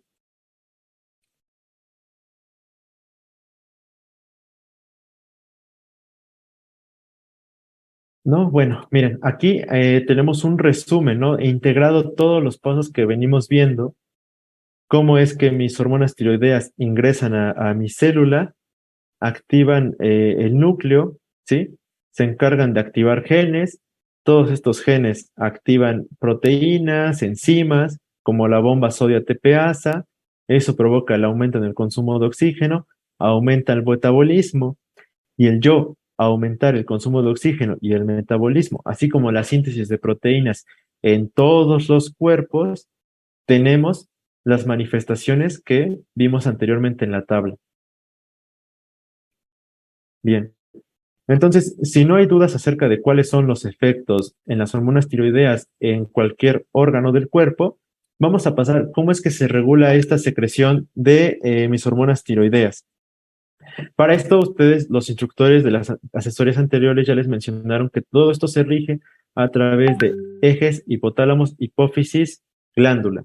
En este caso, vamos a ver el eje hipotálamo, hipófisis, tiroides. Es muy importante conocer cuáles son estos órganos y cuál es la hormona que sintetizan y dónde va a actuar esta hormona. El primer componente es el hipotálamo. El hipotálamo se encarga de secretar, perdón, esta hormona llamada TRH. Esta TRH también recibe el nombre de tiroliberina, ¿va?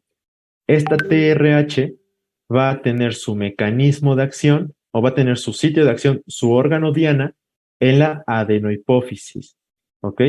Y una vez que esta TRH se une a su receptor aquí en la adenohipófisis va a secretar TSH. También recibe el nombre de tirotropina o hormona estimulante de la tiroides, ¿ok? Entonces, la adenohipófisis que secreta esta TSH la va a su órgano diana de esta TSH es la glándula tiroides. Aquí en la glándula tiroides, la TSH tiene dos funciones muy, muy, muy, muy, muy, muy importantes. Una es que induce la liberación tanto de T3 como de T4, pero la otra, ¿sí?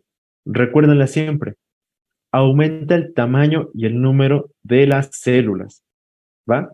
Y entonces, imagínense que hay un exceso en la cantidad de TSH.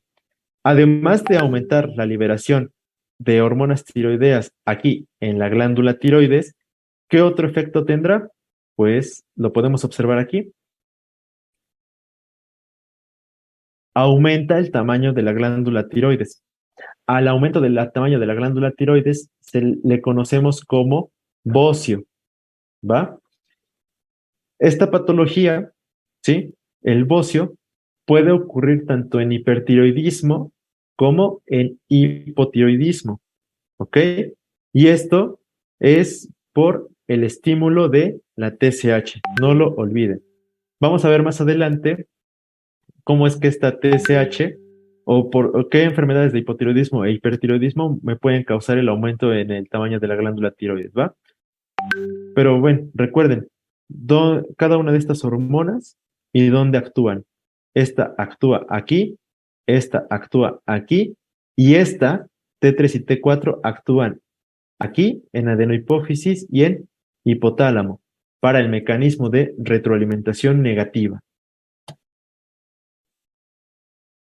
Miren, ahora en la siguiente diapositiva observamos este esquema, pero ahora sí, de manera vertical, como viene prácticamente en todos los libros. ¿Ok?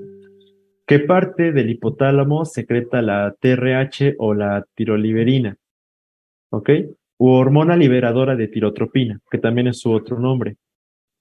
Recuerden, núcleo arcuato es el encargado de secretar esta hormona, ¿va? Esta hormona tiene su sitio de acción en la adenohipófisis, en las células tirótropas, ¿ok?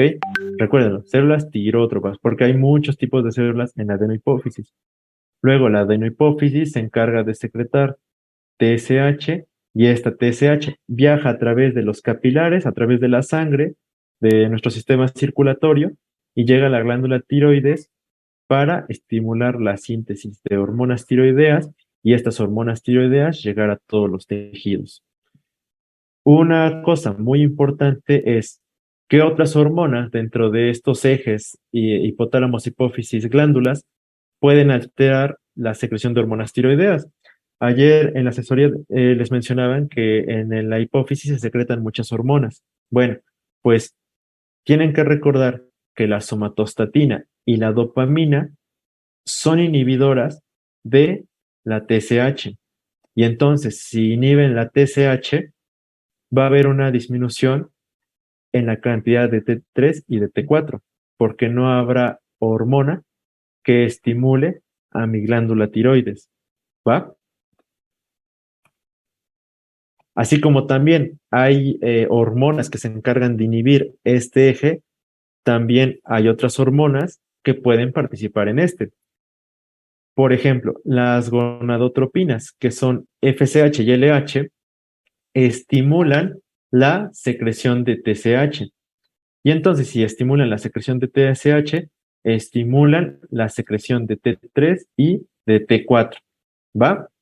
Todo esto ahora sí ya podemos entender este esquema súper complejo de Boron. ¿Ven? Núcleo arcuato en el hipotálamo se encarga de secretar la TRH que se encuentra aquí de color azul. Viaja a través de mi sistema circulatorio, llega hacia la adenohipófisis y en la adenohipófisis secreta, estimula estas células de la adenohipófisis llamadas células tirótropas y estas células tirótropas se encargan de secretar la TSH, que a final de cuentas su órgano diana es la glándula tiroides, ¿va? De todo esto que podemos rescatar, ¿cuál es el mecanismo molecular? Entonces, vean, esto sí se los pueden preguntar en su examen. La TRH tiene su mecanismo de acción en la célula tirótropa de la adenohipófisis y es lo que podemos observar aquí en esta imagen. Esta es una célula tirótropa. TRH se une a su receptor y activa una proteína G. Esta proteína G activa segundos mensajeros. ¿Cuál segundo mensajero? Bueno, el inositol trifosfato y el diacilglicerol. ¿Cómo es que se produce este inositol trifosfato y el diacilglicerol? Bueno, pues que la proteína G, una vez activada, activa a la fosfolipasa C. Esta fosfolipasa C se encarga de activar el diacilglicerol y el inositol trifosfato. El diacilglicerol se produce de la síntesis de los lípidos que tenemos en la membrana, ¿va? De los muchos lípidos que tenemos en la membrana.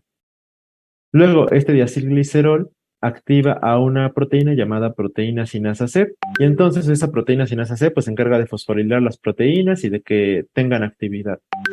Luego la otra vía es que activa el inositol trifosfato, produce inositol trifosfato. Este inositol trifosfato se encarga de aumentar la cantidad intracelular de calcio. ¿Cómo lo hace? Pues se encarga de romper estos almacenes de calcio que encontramos en el retículo endoplásmico, que recordarán que en fisiología 1 es uno de los principales almacenes de calcio, igual que las mitocondrias. Las mitocondrias tienen mucho calcio al interior. En conclusión, aumenta la cantidad de calcio intracelular y eso favorece la exocitosis, como en fisiología 1, algo similar a las vesículas de los neurotransmisores. Aumenta el calcio y entonces ahora sí se libera TSH. Viaja hacia la célula folicular, viaja hacia mi tiroides y observen esta imagen que venimos viendo de la célula folicular. Esta TSH, ¿sí? Activa una proteína G activa la adenilato ciclasa y la adenilato ciclasa forma de ATP a AMP cíclico. Luego, a este AMP cíclico activa muchas proteínas sinasas que se encargan de fosforilar proteínas y de ejercer su función. ¿Va? Entonces, el mecanismo molecular. En la célula tirótropa es la vía de la fosfolipasa C y en la célula folicular es la vía de la adenilato ciclasa. Ok, ¿alguna duda con eso?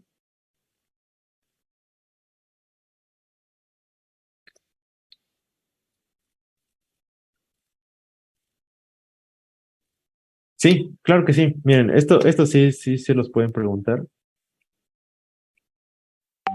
Entonces, miren, esta imagen que estoy señalando con el cursor eh, representa una célula de la adenohipófisis, que son las células tirótropas, ¿ok? Que son las encargadas de participar en el eje hipotálamo, hipófisis, tiroides. Va. Bueno, ¿qué va a llegar aquí? Llega la hormona TRH que ha sido sintetizada previamente en el hipotálamo, ¿va? Que son estas hormonas liberadoras. Recuerden también, TRH tiene otro nombre, tiroliberina u hormona liberadora de tirotropina, por si lo llegan a leer y no se hagan bola. Entonces, llega a su receptor y activa la vía de la fosfolipasa C. ¿Ok? Esto ocurre en la célula tirótropa. ¿Qué consiste la vía de la fosfolipasa C? Simple y sencillamente, aumenta la cantidad de inositol trifosfato, aumenta la cantidad de diacilglicerol y en conjunto aumentan la cantidad de calcio intracelular. ¿Va? ¿Por qué aumenta el calcio? Para favorecer la liberación de los depósitos de hormonas. Y yo les ponía pues la analogía que hacíamos en Fisiología 1, que para liberar la vesícula de un neurotransmisor necesitábamos calcio, ¿va? Aquí ocurre lo mismo. Bueno, se libera esta TRH, ¿sí? Que es la tirotropina o hormona estimulante de la tiroides. ¿Por qué recibe este nombre? Bien, pues esta se secreta por la adenohipófisis, viaja a través del sistema circulatorio y llega hacia la tiroides, que recuerden que estaba muy vascularizada. Una vez que esta TSH llega a su receptor de TSH, se activa la otra vía que es la de la adenilato ciclasa. Activa la adenilato ciclasa y esa adenilato ciclasa aumenta la cantidad de AMP cíclico, ¿ok? Aumenta la cantidad de AMP cíclico. Este AMP cíclico fosforila otras proteínas y se encargan de realizar las funciones que venimos mencionando anteriormente, ¿va? Entonces, recuerden, célula folicular se lleva a cabo la adenilato ciclasa, aquí la vía de la fosfolipasa C. ¿Quedó claro?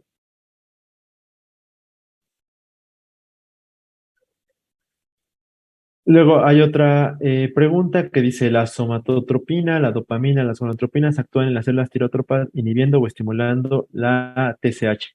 Ah, depende. Mira, somatostatina y dopamina se encargan de inhibir la síntesis de TSH.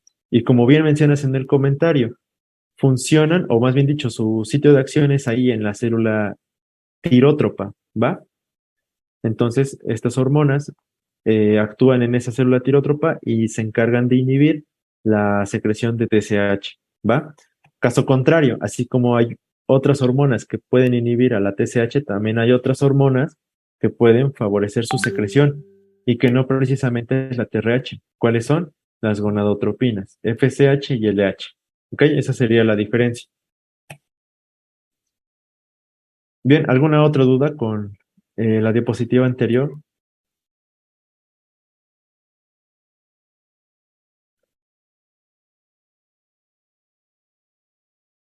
Va, entonces vamos a continuar. Miren, ya casi terminamos. Ahora vamos a hablar de cuáles son otros factores que pueden estimular la secreción de hormonas tiroideas. Aquí en esta diapositiva habíamos hablado que pueden ser otras hormonas, por ejemplo, gonadotropina o dopamina, pero también hay mecanismos externos que pueden aumentar o disminuir la cantidad de TSH, al igualmente que la diapositiva anterior, y esto provocar un aumento o una disminución en la cantidad de mis hormonas tiroideas. ¿Cómo es que sucede? Bien, antes de todo esto deben de saber que el hipotálamo es como el termómetro corporal, es la estructura que se encarga de sensar los cambios en nuestra temperatura, ¿va? Cuando nos enfermamos, cuando subimos a una montaña, es el termómetro del cuerpo. Entonces, cuando nosotros nos exponemos al frío, el hipotálamo, que recuerden, secreta la TRH, disminuye la síntesis de TRH. Y al disminuir la síntesis y la liberación de TRH, perdón, aumenta la liberación de TRH, ¿sí? Al aumentar la liberación de TRH, aumenta la liberación de TSH en la adenohipófisis, ¿va? Y entonces, si hay mayor cantidad de TSH, mi tiroides se estimula más y por lo tanto, mi metabolismo va a aumentar, ¿ok? Hay mayor producción de hormonas tiroideas y aumenta el metabolismo. Y esto es como un mecanismo de compensación al frío. Hace mucho frío, voy a aumentar mi temperatura corporal, ¿ok? Recuerden que el metabolismo va acompañado de aumento de la temperatura, mayor consumo de oxígeno. Caso contrario, cuando se produce calor, por ejemplo, estamos asoleados, en estados de excitación, de ansiedad, cuando se activa el sistema nervioso simpático, el hipotálamo lo detecta como un aumento en la temperatura. Esto disminuye, ahora sí, la liberación de TRH y al disminuirse la liberación de TRH por parte del hipotálamo, la adenohipófisis también disminuye la liberación de TSH. Todo eso se traduce en menor producción de hormonas tiroideas y en disminución del metabolismo. Y esa es una de las razones por la cual nosotros en temporada de examen encontrarnos excitados o ansiosos, como en estos momentos, por tratar de pasar un examen, tendemos a aumentar un poquito de peso porque realmente nuestro metabolismo disminuye. Contrario de lo que se cree, que como nos encontramos superactivos y todo eso, pues al contrario vamos a quemar más calorías, pero no, tendemos a disminuir nuestro metabolismo cuando encontramos excitados o ansiosos, y es por eso que no debemos de estresarnos. ¿Ok? Entonces, ahora que ya sabemos cuál es el efecto de la temperatura, también es importante que ustedes conozcan el efecto de Wall-Jacob. ¿Qué se refiere a este efecto de Wall-Jacob? Miren, les voy a hacer una pregunta. ¿Ustedes qué creen que ocurra cuando nosotros tenemos un exceso de yodo? ¿Sí? A una persona le metemos mucho yodo. Es más, le metemos yodo intravenoso y tiene mucho yodo en la sangre. ¿Creen que aumente la síntesis de hormonas tiroideas o disminuya la síntesis de hormonas tiroideas?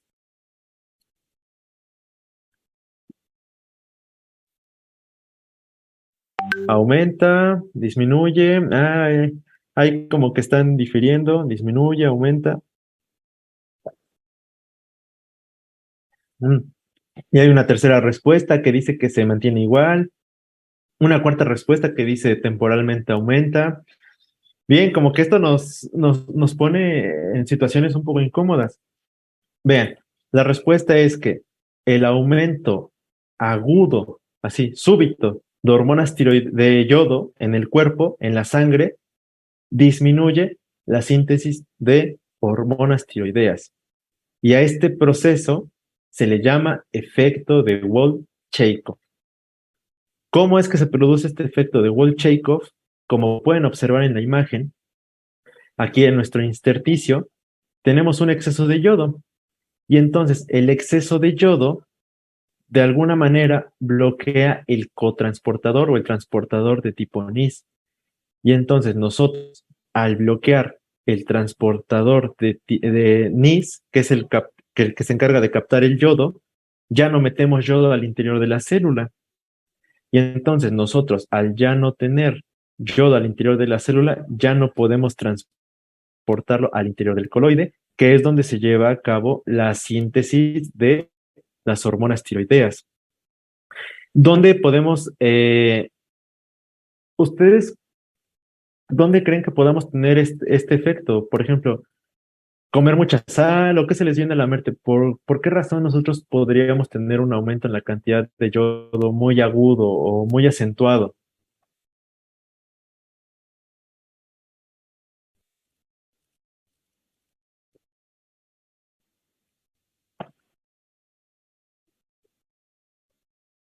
Sí, es correcto. Lo que era el NIT tiene que ver con saturarlo.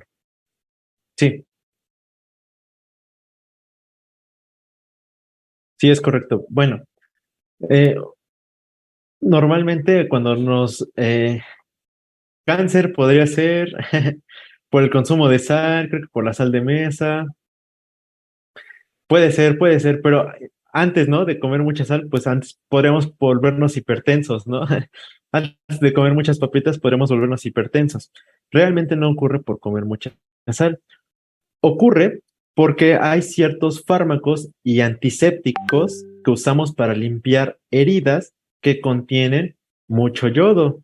Ya se les podrá venir a la mente, ¿no? Que cuando a veces nuestra mamá nos dice que nos cortamos y ustedes habrán escuchado, ¿no? Que dicen, ah, pues échate yodo, ¿no? Entonces, hay antisépticos que tienen altas concentraciones de yodo. ¿Qué pasa? Que nosotros al limpiarnos, ese yodo lo dejamos ahí y es absorbido por la piel.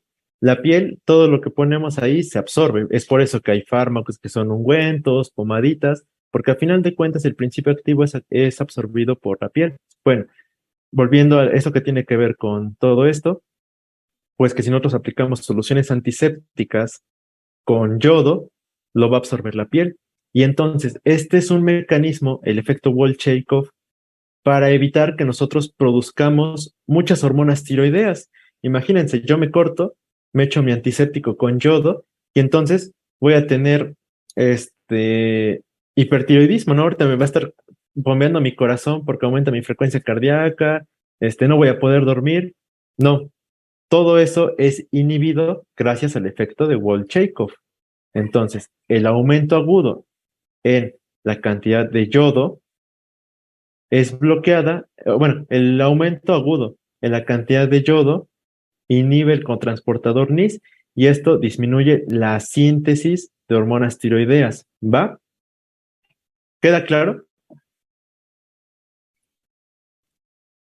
Y eso evita que nosotros tengamos un exceso o un aumento en la síntesis de las hormonas tiroideas cuando no debiera. A manera de conclusión, el efecto Wall-Chekhov evita que nosotros tengamos un cambio brusco en la síntesis de las hormonas tiroideas, ¿va? Bien, entonces, miren, chicos, ahora ya entrando en materia acerca de la correlación clínica, a veces siempre escuchamos acerca de la persona que se enfermó de la tiroides sí, ¿no? Del vecino, de la vecina. Entonces vamos a empezar a clasificar las enfermedades de la tiroides, ¿va? Ustedes probablemente ya habrán visto en laboratorio que estos trastornos se dividen en primarios, secundarios y terciarios. ¿A qué se debe esta clasificación?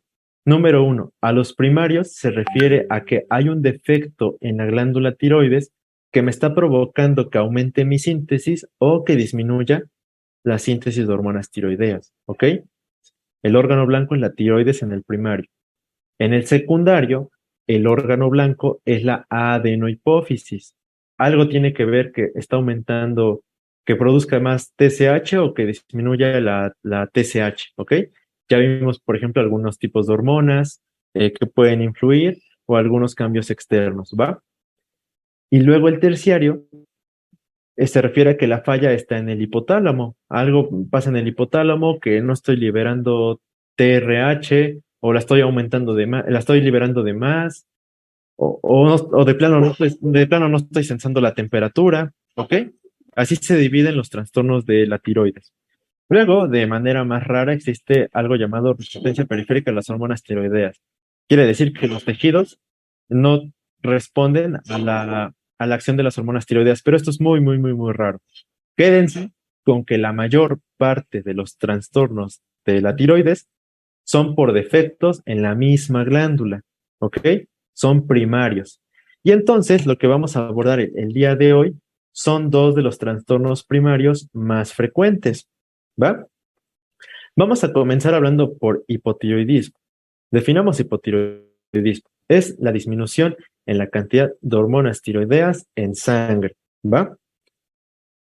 Causas primarias, o sea, que afecten mi glándula tiroides, la deficiencia de yodo, la tiroiditis de Hashimoto, la quirúrgica, por ejemplo, que me opere y que me quite la tiroides, porque, por ejemplo, me salió un cáncer, ¿sí? Me la tienen que quitar, entonces me vuelvo hipotiroideo. Fármacos, hay fármacos que se encargan de destruir a la glándula tiroides y el exceso de yodo, por ejemplo, en el efecto de Wall-Jacob. Acuérdense, como hay un aumento en la cantidad de yodo, el producto final es que yo disminuyo la síntesis de hormonas tiroideas para que no tenga un exceso en la cantidad de hormonas, ¿ok? Miren, hasta hace unos años, por eso les puse al inicio de la plática lo del decreto presidencial. En todo el mundo, la principal causa de hipotiroidismo era la deficiencia de yodo. Si yo no tengo este oligoelemento, no puedo producir hormonas tiroideas, ¿va? Sin embargo, gracias a eso, al decreto presidencial, hoy en México la principal causa de hipotiroidismo es una enfermedad conocida como tiroiditis de Hashimoto y es de tipo inmunitario, ¿va? Ahorita la vamos a abordar, es por eso que está resaltada. Ahora, efectos secundarios, o bueno, ¿cuándo podemos tener un hipotiroidismo secundario? Algo que me esté afectando a mi adenohipófisis. Como ayer bien les mencionaron en la asesoría, puede ser por un hipopituitarismo por adenoma hipofisiario. ¿Qué quiere decir? Que me sale un cáncer en mi glándula hipófisis. Entonces, tengo un tumor, tengo un cáncer en mi glándula hipófisis y como ayer bien les mencionaron, no solo tiene células tirótropas, sino tiene células somatótropas, lactótropas, etcétera, etcétera. Entonces, la hipófisis tiene muchas células que secretan muchas hormonas. Y entonces, si hay un cáncer, probablemente se estén estimulando varias hormonas, ¿ok? Puede ser un cáncer de la hipófisis, ¿va? Bien. Entonces, ahora sí entrando ya en materia, ¿qué es la tiroiditis de Hashimoto? ¿Cómo es que está afectado? Bueno, en la tiroiditis de Hashimoto se producen anticuerpos antitiroideas contra las células foliculares. Quiere decir que el cuerpo desconoce a la glándula tiroides, secreta anticuerpos que podemos observar aquí y que simplemente la destruyen, se la comen por decirlo de alguna manera. Es una enfermedad autoinmune. Producto final, nos quedamos sin tiroides. ¿Ok? Gracias a anticuerpos antitiroideos. ¿Cuáles son los síntomas clínicos? ¿Ok? No tengo hormonas tiroideas, ya no tengo glándula tiroides. ¿Cómo lo voy a observar? Pues recuerden la tablita que teníamos al inicio, ¿sí? Ese resumen que vimos. Mi función cardíaca va a estar disminuida, mi función respiratoria, mi función cerebral, pero hay algo específico que ahora sí ya en la clínica podemos observar. Ustedes cuando nos referimos a facies, nos referimos al aspecto de la cara del paciente, ¿ok? Entonces, una facie o el aspecto de la cara de un paciente hipotiroideo, perdón, se caracteriza por tener edema infraorbitario, ¿ok? Sus párpados inferiores se van a hinchar, producto de un edema. A ese edema nosotros lo conocemos como mixedema, ¿va? Es un edema infraorbitario, que lo podemos observar en la siguiente imagen.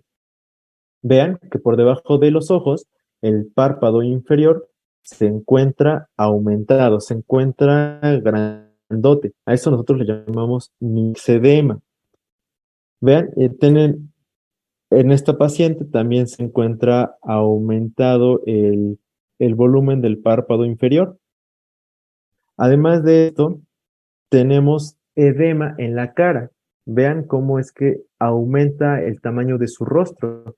Se ve más cachetoncita, aquí tiene papada, ¿ok? Aquí tenemos, parecieran que son las mismas pacientes, ¿no? Pero es algo característico.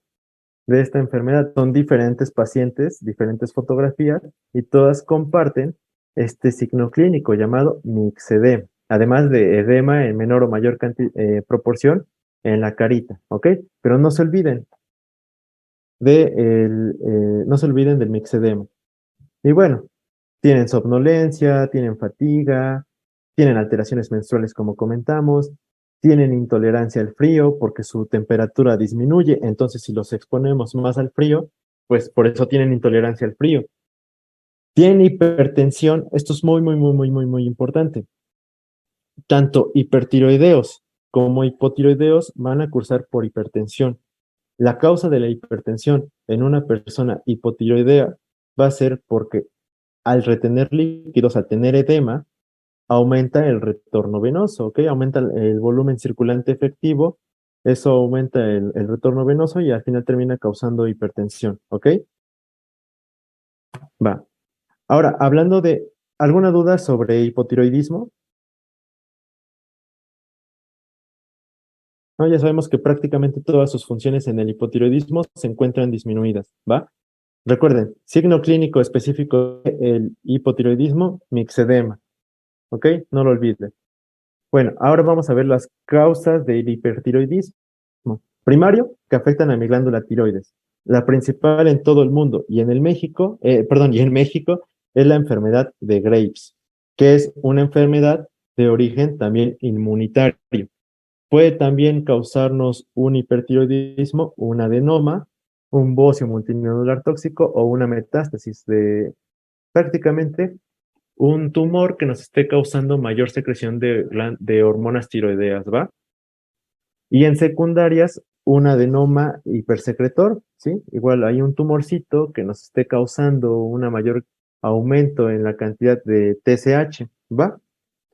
Bueno, la principal, vamos a estudiar a la enfermedad de Graves. ¿Qué es la enfermedad de Graves? Es una enfermedad autoinmune, pero en esta ocasión no se encarga de destruir la glándula tiroides, el sistema inmune, sino que nuestros linfocitos B, se encargan de sintetizar inmunoglobulinas estimulantes de tiroides, abreviadas con el nombre de TSI. Estas inmunoglobulinas van a actuar en el receptor de TSH. Vean cómo se unen. Entonces tenemos al receptor de TSH, ¿va? Funge, a pesar de que no es TSH, esta inmunoglobulina como que engaña al receptor y entonces ejerce todas las funciones de la TSH, ¿sí? Aumenta la liberación de hormonas tiroideas, aumenta la síntesis, pero algo muy, muy, muy, muy, muy, muy importante es que también estimula el crecimiento de la glándula. Recuerden que les mencioné que la TSH estimula el tamaño de la glándula. Entonces, estos inmunoglobulinas también lo van a hacer. Por lo tanto, podemos ya pensar que las personas con enfermedad de Graves tienen bocio, ¿ok? Algo característico también de la enfermedad de Graves y del hipertiroidismo es que hay un aumento en la cantidad de tejido conjuntivo de los músculos extraoculares. ¿Y esto cómo se observa? Vean del lado derecho. Aquí tenemos a una paciente con hipertiroidismo. Aumenta la cantidad de tejido conjuntivo en los músculos extraoculares. Imagínense que nuestro ojito, aquí está nuestro ojito. Aquí tenemos a nuestra órbita. Al interior de la órbita se encuentra músculo, se encuentra grasita que deposita a nuestro músculo, a nuestro ojo en un estado correcto. Si aumenta la cantidad de tejido fibroso, se producen también muchos glucosaminoglucanos, que son proteínas capaces de atraer agua. En conjunto, aumenta el volumen que hay al interior de mi órbita. Y esto genera también inflamación, entre otras cuestiones, y fibrosis. Al haber tanto material que no debe de haber ahí, glucosaminoglucanos, células inflamatorias, tejido fibroso, mi ojo va saliendo por fuera, ¿ok? Porque mi órbita está ocupada por otros materiales que no deberían de estar ahí. Y entonces tenemos el síntoma casi patognomónico del hipertiroidismo, que se le llama exoftalmos, ¿ok? Vean cómo su ojito está más salido de lo normal. Bueno, y a diferencia de lo otro, del hipotiroidismo, aquí vamos a tener intolerancia al calor. ¿Por qué? Porque si de por sí su temperatura aumenta y los exponemos al calor, pues no lo van a tolerar, van a sentirse bien abochornados. Aumenta su frecuencia cardíaca, su presión arterial, ¿ok? Aumenta la absorción intestinal. Aquí tienen diarrea, recuerden eso. Aumenta el uso de lípidos, de glucosa, captación, etcétera. Y otro signo clínico muy importante en las personas con enfermedad de Graves, miren, aquí tenemos otro exoftalmos, ¿ok? Salen los ojitos por fuera de la órbita, de su lugar normal. Mira, miren, aquí tenemos otro edema llamado edema pretibial. ¿Ven cómo se observa aquí en el esquema?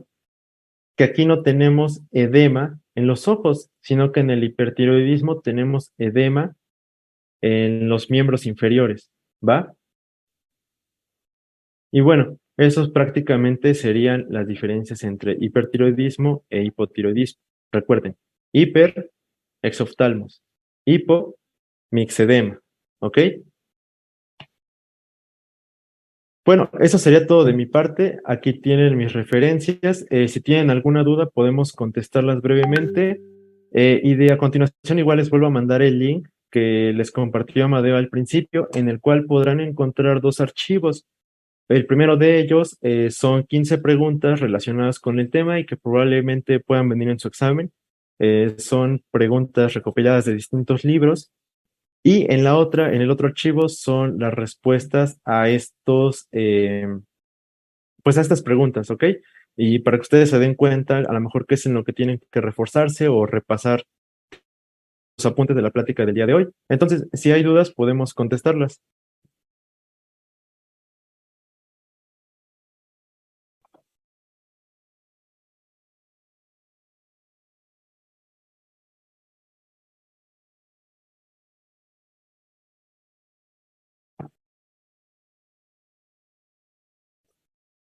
Bueno, pues si no hay preguntas,